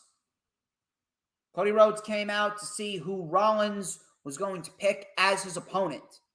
Rollins then came out, and Rollins picked Kevin Owens, which we kind of all expected.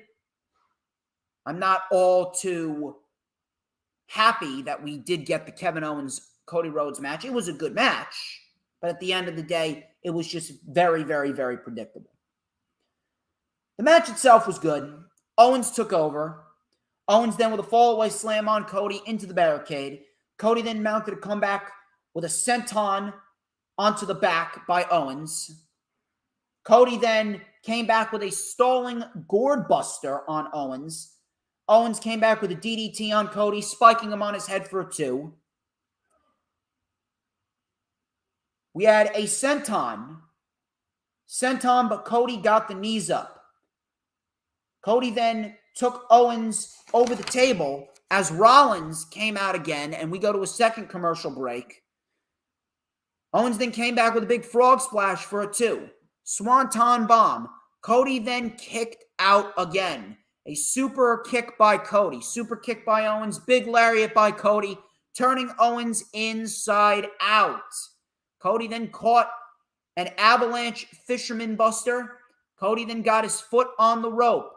Cody then back body dropped Owens onto the apron. Owens was on the outside, and Rollins tried to tell Owens to get up. He said, "Owens, get your fat ass up." And then he walked away. And that was it. Cody won via countout, and Rollins ended up costing Owens the victory via insults. Afterwards, Rollins shoved Cody out of the ring onto the barricade, and that's how the show went off the air. Raw sucked outside of the main event and the U.S. title match, and obviously everything else minus those two things, everything minus Cody Rhodes, in between Monday Night Raw, it is an absolute waste of time. It is absolutely fucking pathetic. It's absolutely pathetic.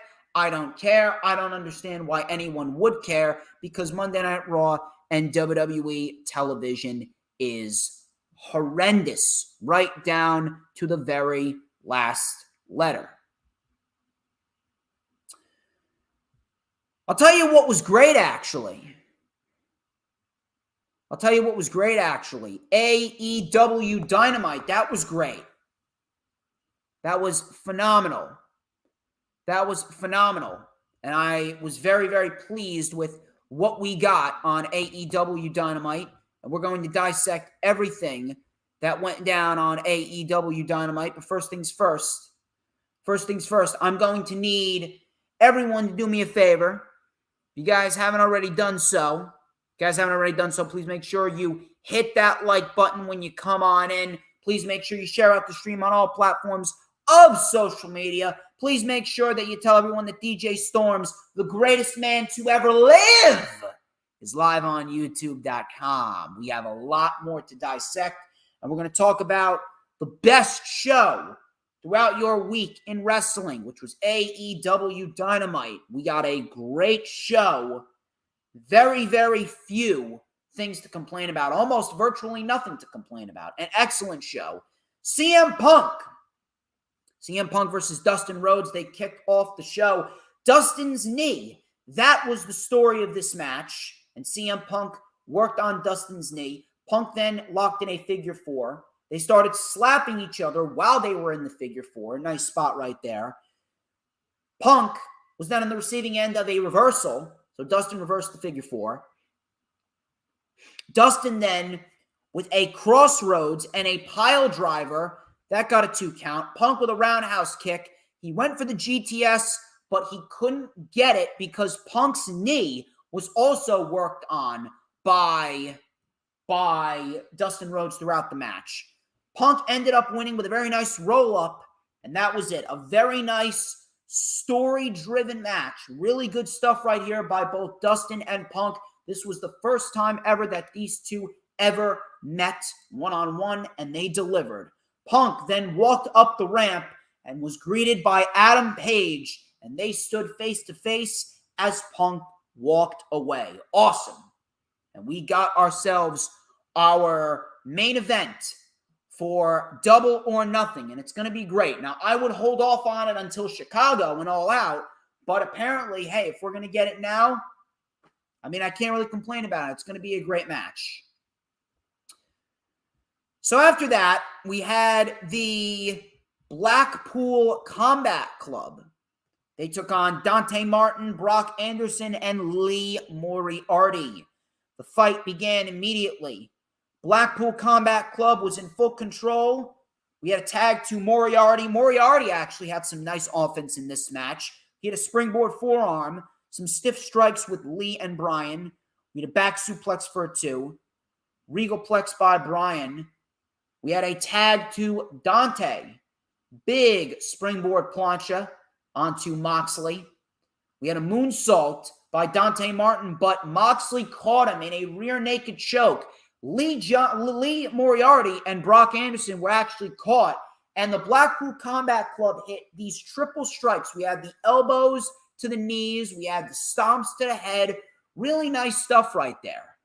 And we ended up seeing a paradigm shift by Jon Moxley, and the Blackpool Combat Club get the win. Super, super fun. A super fun tag team match. Really, really, really good stuff right there. Loved it. Loved it. Tony Khan then came out for his big announcement. He invited the president of New Japan Pro Wrestling to come out, and before anything was even announced, I knew exactly what we were going to get. All of a sudden, Adam Cole interrupted, and he announced on June 26th, United Center in Chicago, they are going to present Forbidden Door. June 26th, it's going to be AEW versus New Japan. The dream matches that we could be subjected to, it is going to be phenomenal. I cannot wait for it. Of course, you're going to have these fucking retards like Alfred Kanoa, who needs to get a fucking boot right to the fucking face for his fucking stupidity. You got fucking retards like him who are going to try and downplay this as if Tony Khan is not growing his audience. You take a look at everything that has happened with the year-over-year ratings with AEW and everything as far as the video game goes and the Rampage shows and how more and more people are starting to become accustomed with AEW. And now we have this. You're telling me that this is not growing your company? Of course it is. Of course it is. See, Alfred is the type of guy that is going to try and shit on everything possible because he is an absolute fucking WWE dick rider. He actually thought this episode of Raw from this past Monday was actually a decent episode. That's how you know you should not trust a guy like him. He is an absolute toxic bitch.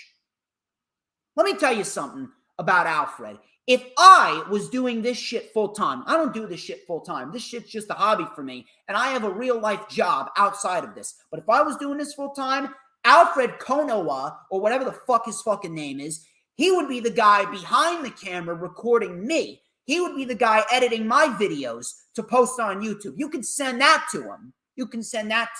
He would be working for me if I was doing this full time. So I'm just letting you know that Alfred, he is able to do what he's doing here in the IWC because I have chosen not to own him and make him an employee of DJ Storms Productions. Just letting you know. Adam Cole, he announced that he's going to face Tomohiro Ishii on Rampage. And we're going to talk about that when we get to the Rampage review. Cole then brought out Jay White. And Jay White bragged about selling out Madison Square Garden. And this is about Undisputed Elite and Bullet Club because it's still our era. So, after that, we had The Butcher versus Wardlow. And this was really good. It only went 4 minutes, but the story that they're telling here with Wardlow and MJF, the layers that they keep on adding, it's a great thing. So, The Butcher, he was coming out to the ring in his normal fucking attire, all that other good shit. Wardlow was brought out in handcuffs and no theme music. Crowd was chanting Wardlow. They started off trading very stiff strikes. Butcher then was on the receiving end of not one, not two, not three, but 4 powerbomb symphonies. 4 powerbombs. The crowd erupted as he won. And week by week, Wardlow is starting to become more and more over. And if I was booking this, I would have Wardlow go over MJF at Double or Nothing, and I would have Wardlow take that title off of the newly turned heel, Sammy Guevara. That's what I would do. Wardlow is being booked perfectly, and I'm very happy to see Wardlow getting more shine as the weeks go on. Great stuff.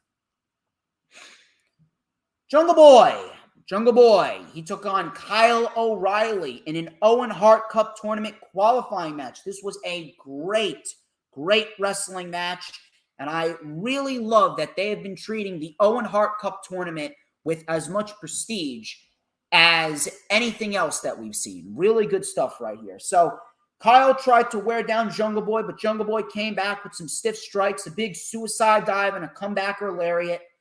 Jungle Boy then hit a belly-to-belly to Kyle O'Reilly into the turnbuckle. O'Reilly then hung upside down in the Tree of Woe. We had a sliding drop kick. O'Reilly caught a super kick and locked in an ankle lock. And then, all of a sudden, Jungle Boy reversed it into the snare trap. O'Reilly got to the ropes. O'Reilly then came back with a superplex into a brainbuster. And then he hit a diving knee to the back off of the top rope. O'Reilly pins Jungle Boy 1, 2, 3, and he advances to the tournament in a very good match. Afterwards, Christian Cage then came and confronted Jungle Boy it's almost as if he was a disappointed mentor. And I like that little detail. And I didn't mind that Jungle Boy lost right here. And I'll tell you why. Number one, Jungle Boy has been booked insanely strong. He's tag team champion. He's done a lot of great material. So I don't mind that Jungle Boy lost right here. On top of that, this is only like the 7th time in about 3 years that AEW has actually pinned their champions. Meanwhile, WWE pins their champions about 7 times within 2 weeks. So at the end of the day, as long as these champions are kept special like they were here, I am not going to come out here and complain. What happened here was not bad whatsoever. Wasn't bad whatsoever. So I had no issue with Jungle Boy taking the loss. And this is actually going to play into a bigger story. A lot of people were thinking about Christian Cage and when he was going to turn heel. Now, with Jungle Boy and Luchasaurus as the tag team champions, and after they inevitably lose those tag team titles, I don't know when, but after they lose those tag team titles, we could very well be on the verge of seeing Christian Cage turn heel on Jungle Boy, and Jungle Boy and Christian Cage can go into a feud at the next pay-per-view. That I'm very much looking forward to. That's going to be great. Hook took on Anthony Henry. He just absolutely destroyed him. Red Rum in 2 minutes. Hook wins in convincing fashion. Now, in came Danhausen. He tried to curse Hook. That didn't work. Danhausen then got on the mic and he said, "You will fight, Danhausen." And Hook just walked off. Hook gives no fucks. Hook gives no fucks. I love it. I love it. And you know what? If this is a buy-in match at Double or Nothing, this is going to be entertaining as fuck. This is going to be entertaining as fuck. Sammy Guevara and Ty Conti, they were out. The crowd were booing. Sammy Guevara goes, "I love this. And I'm on top of the world as TNT champion for a third time." Sammy then tried to go babyface, and then he quickly turned around. He's like, "I love all you that cheered for me, but I hear all of you who are booing me. Is it because my girlfriend is hotter than yours? Well, you got one option. Be mad." American Top Team then came out. Ethan Page actually got cheered. He was trashing Sammy. Vicious fucking promo. Lambert then decided that tonight is about business. He called Sammy a high school douchebag who can't keep his tongue out of his girlfriend's mouth. And if you don't give us what we want, we're going to come out there and give you the pounding that your girlfriend only dreams about. I laughed my fucking ass off at this line. What a fucking line that was. I was laughing my ass off when I heard that. Dan Lambert is a national fucking treasure.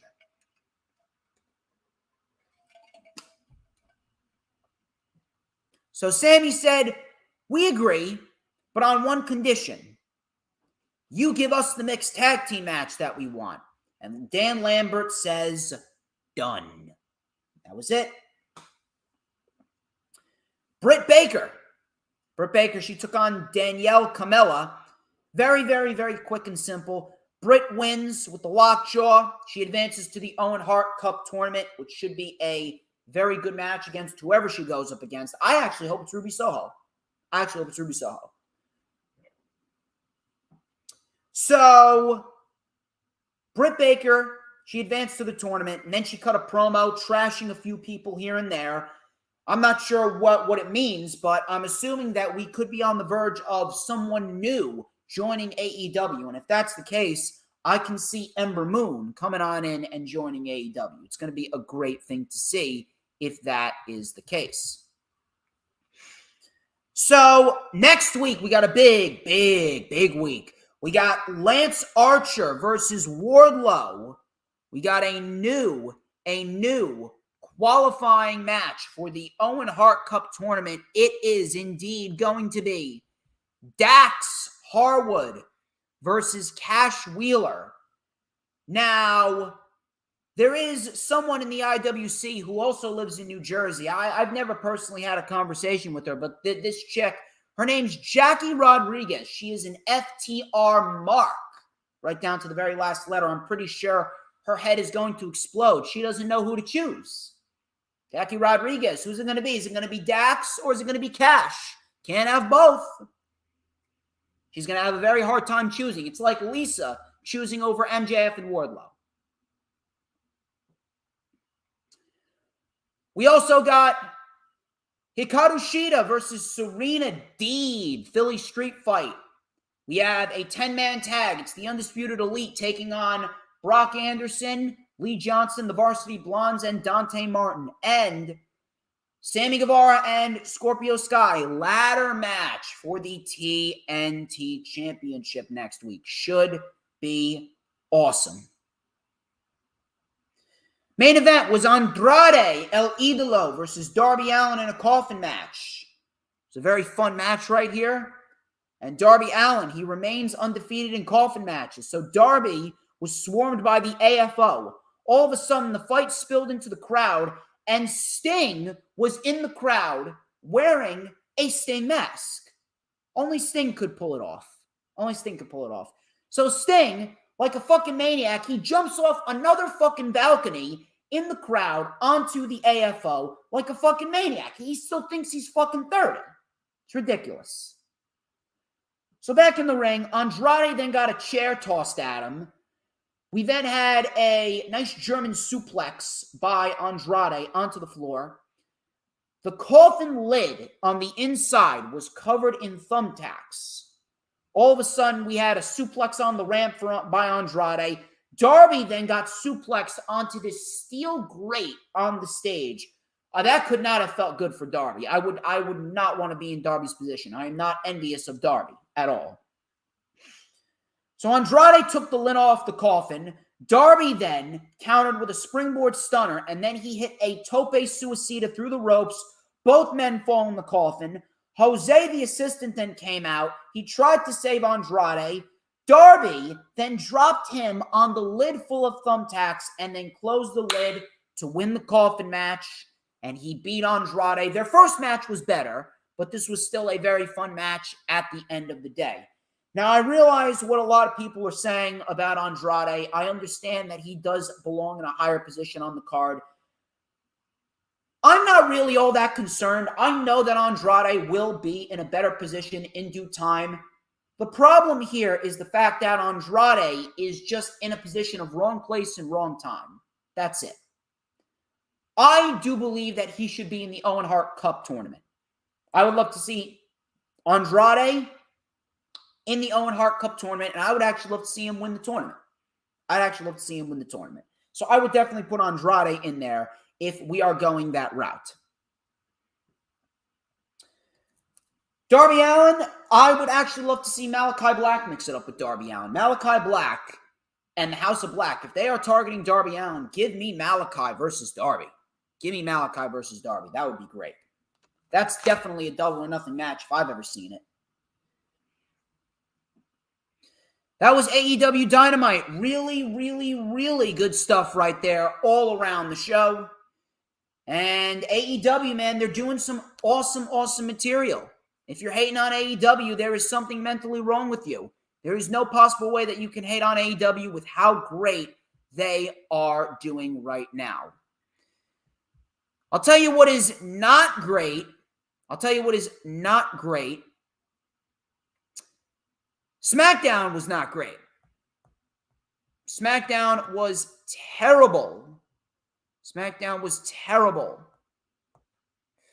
SmackDown, I don't know how, but it seems as though week after week they are getting worse and worse and worse and worse.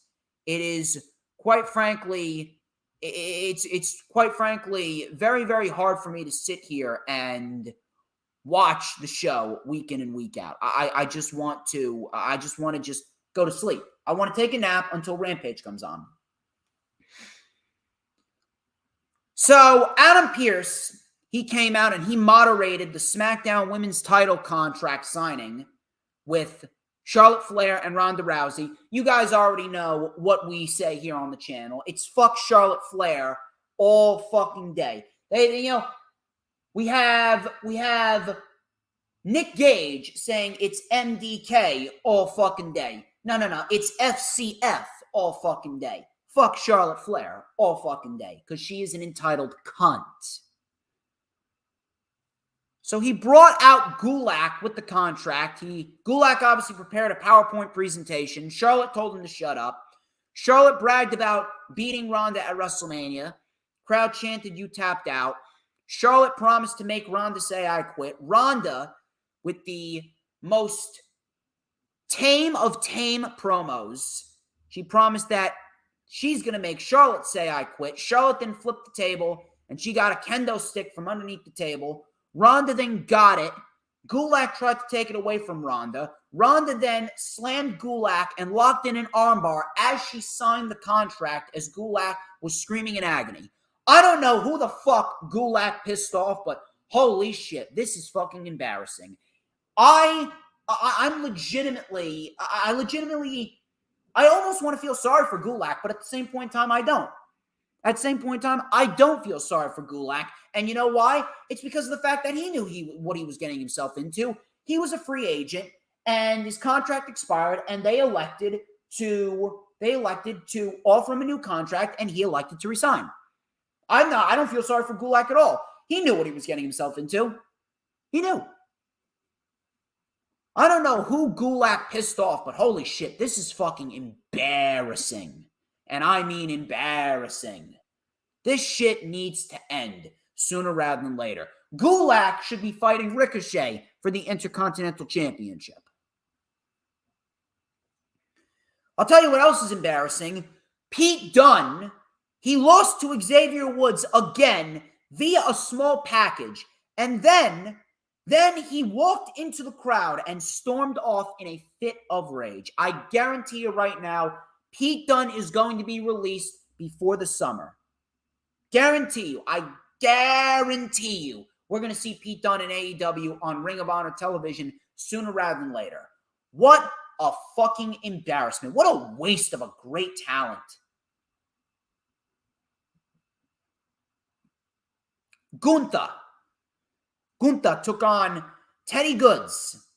Sleeper hold in a powerbomb, and Gunther wins. No one gives a shit. Seriously, nobody gives a fuck. Nobody gives a fuck. And you know why? It's because of the name change. It's because of the shitty code and the shitty attire and the shitty theme music. It's shit. It's shit. Everything that they did to Gunther, everything, all these changes, that is what has made no one give a fuck about him. This guy was a fucking beast over in NXT and NXT UK. And they brought him over, they changed his name, and they fucking shit all over him. They shit all over him. It's fucking pathetic. Fucking pathetic. Nobody gives a shit about him. Nobody.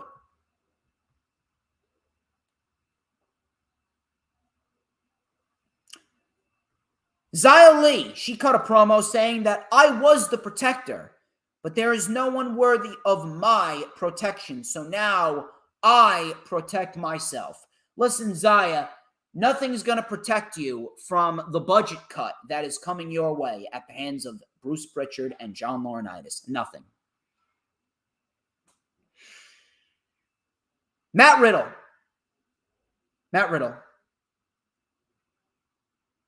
took on Jey Uso. Listen. This was a very good match. Probably the best thing on the entire night. This was a very good match, but literally, it's the same fucking shit every single week. It's the same matches with the same people every week with the same outcome. A champion fucking loses. How is it that they can do this over and over again and expect people to still care? We have seen this shit week after week after week after week, and the champions lose. A champion loses every fucking week. It is fucking tiresome, no matter how good the match was. Jimmy Uso, he got back body dropped on the table by Randy Orton. Matt Riddle rolled up Jey Uso for the win. Champions lose again. Who gave a shit? I don't give a shit. Sasha Banks and Naomi were interviewed. They were interrupted by Natalya and Shayna Baszler. Yawn. And of course, that is going to be the tag team title feud, which I'm assuming is going to take place at WrestleMania Backlash. Who cares? I don't. Madcap Moss, he took on Angel. Speaking of no one cares, no one gives a shit about Madcap Moss. And you know why? Because the gimmick fucking sucks. He comes out there and he wrestles in dress shoes, fancy shorts, and fucking suspenders with no shirt. As if people are going to give a fuck about that. Seriously. Madcap Moss beats Angel with the punchline. And then get this. How does Bruce Pritchard make the storylines in WWE interesting? He has someone steal someone else's property. Wow. Madcap Moss had his Andre the Giant Memorial Battle Royal trophy stolen by Happy Corbin. Wow.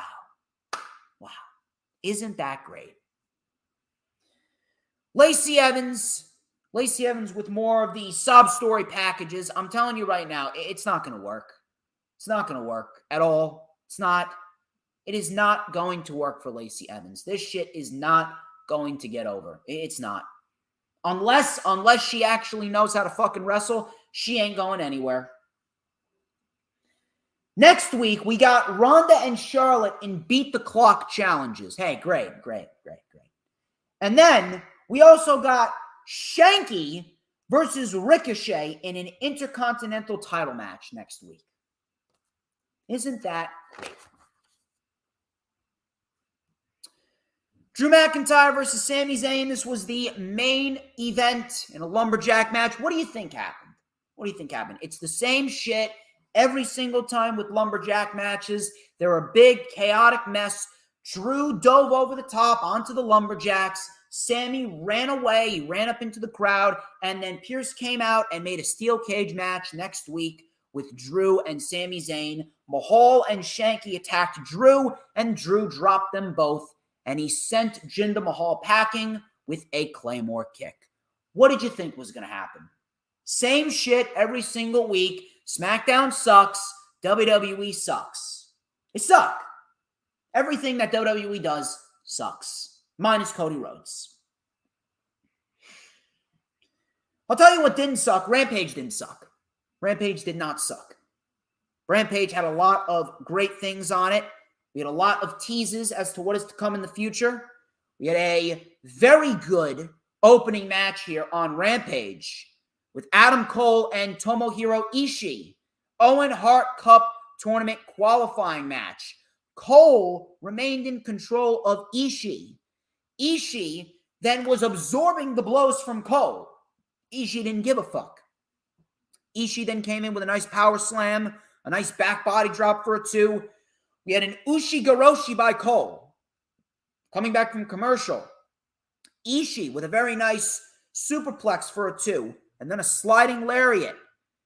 We had a knee drop brainbuster by Cole. That caught a 2. Super kick by Cole. Enziguri by Ishii. Super kick by Cole again. Big lariat by Ishii.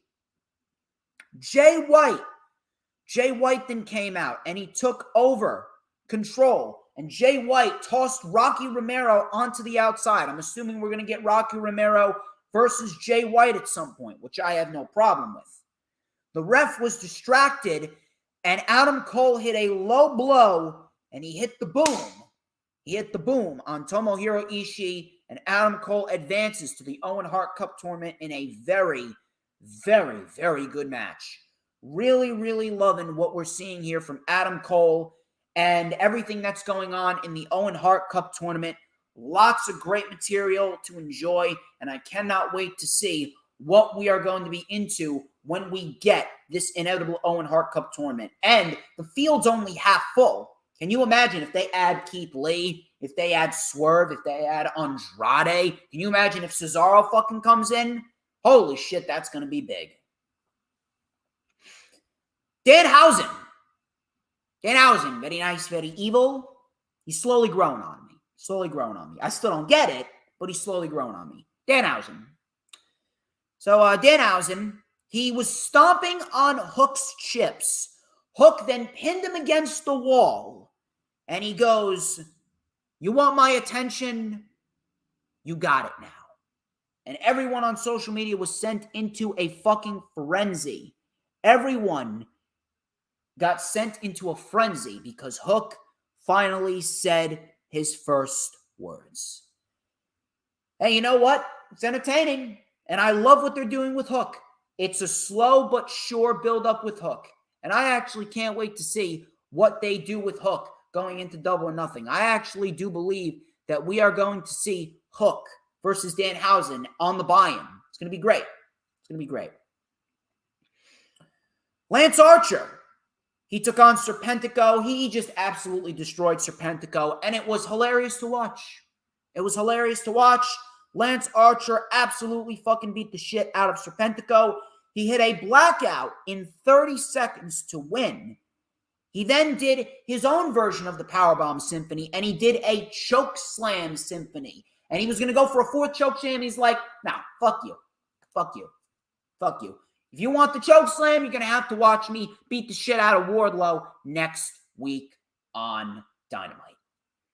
I like watching Lance Archer just beat the shit out of people. It's a great thing to see. And you know what? The match next week between Archer and Wardlow, I think it's going to be great. I think it's going to be awesome. We had Eddie Kingston and Daniel Garcia. Nice, hard-fought match here between these two. Garcia, he's getting better and better with every passing week. Very much loving what Daniel Garcia is doing. And Eddie Kingston, you got to love Eddie Kingston. Everyone else was banned from ringside. Kingston took the fight to Garcia, tossed him into the steps. Garcia then delivered some stiff strikes to Eddie Kingston. Coming back from commercial, they started chopping the shit out of each other. A nice German suplex by Garcia for a 2. Kingston then with a diving knee on Garcia. Garcia then with the Boston Crab. He then transitioned into the sharpshooter, but Kingston got to the ropes. Kingston then with an enziguri and an exploder suplex. That got a 2. We had a nice back body drop and the spinning back fist, or as he calls it, the Orakin. And Eddie Kingston gets the win in a nice hard-fought match.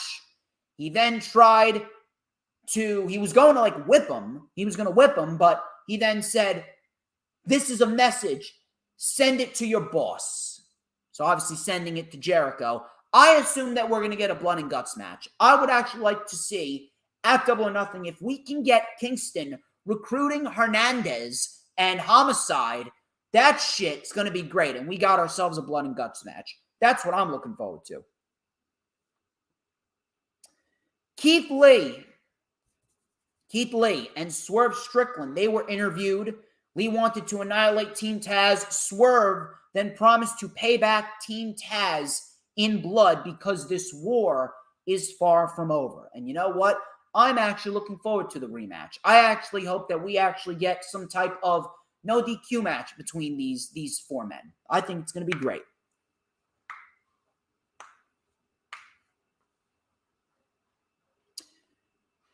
So from there, we go into the main event. Well, not before the interview with Tony Storm, Jamie Hayter, and Britt Baker. Tony Storm, Jamie Hayter, and Britt Baker, they were all interviewed.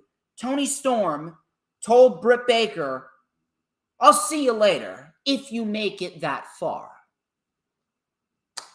I like it. Some good shit. Some really good shit right there. The women's tournament actually looks great. Holy shit, the women's tournament looks great. And you know what? If we get Serena Deeb versus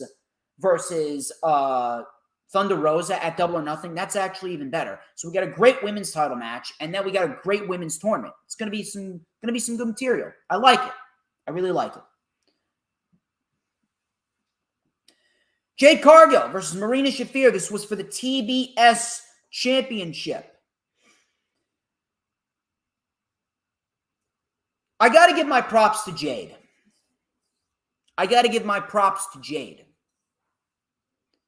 Jade, she started off very, very horrible. There was really nothing to invest your time in with Jade Cargill. Jade Cargill and that match that we saw with Jade Cargill and Ruby Soho on the first episode of Dynamite on TBS, that was a terrible match. That was really a terrible match. But Jade Cargill, let me tell you something. Jade Cargill, she did everything in her fucking power. To make sure that she never had a match like that again. So much so that she's actually carrying herself better. She's cutting a promo better. And she's wrestling better. She looks a lot more comfortable in that ring. And this match proved it. Marina Shafir fucking sucks. Marina Shafir is very fucking boring. But let me tell you something. She carried this match to the best of her abilities, and she made a match that we all thought was going to be a disaster, probably the worst women's match in AEW history. She carried herself in a manner that made this match a lot better than I expected. Now, I'm not saying that it was a good match. I'm not saying it was a good match. It was fucking boring, but this match was a hell of a lot better than I expected. And that just goes to show you how much work Jade Cargill is putting forth. That's what I want to see out of a professional wrestler. Jade Cargill has improved immensely quick in the last 4 months. Ever since that match with Ruby Soho, she has gotten better and better and better with every match. She looks insanely comfortable. She does not look out of place. She does not look out of place at all. She is doing very well for herself. And you know what? Good on her. Good on her. And I'm proud of how far she has come. Marina Shafir obviously is not it at all. Marina Shafir sucks. She's nothing more than a Ronda Rousey wannabe, but she's actually worse than Ronda Rousey. I don't know how you be worse than Ronda Rousey. Just look at Marina Shafir. So Jade Cargill hit a very nice fallaway slam and a kip-up. Her offense is looking a lot better, is Jade Cargill. She was in control, a nice back suplex. She took over control coming back from commercial. Marina Shafir then with some stiff kicks and a heel hook. Jade got to the ropes. Shafir then took out Sterling. Jade then hit a nasty punt kick on Shafir, and then she choke slammed Shafir onto the table. The table obviously did not break. Shafir then tried to lock in another ankle lock. Shafir boring as shit. Jade then kicked Shafir in the face, and then Jade hit the Jaded to win the match 1, 2, 3, and now she is 30-0.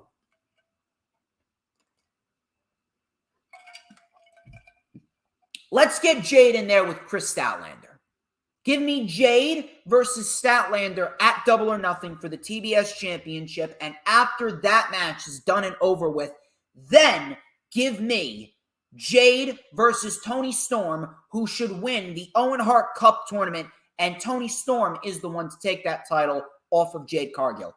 That's what I want to see. That's the way to book it. Cargill and Statlander, give me those two, and let those two go and put on a great fucking match. I think those two could put on a fucking banger if they're given the time, especially with how far Jade has come. Give me that match. Give me that match. Match was a lot better than I expected, but still, it's nothing to go back and rewatch because Marina Shafir just isn't it. Marina Shafir is terrible. Other than that, Rampage was very good.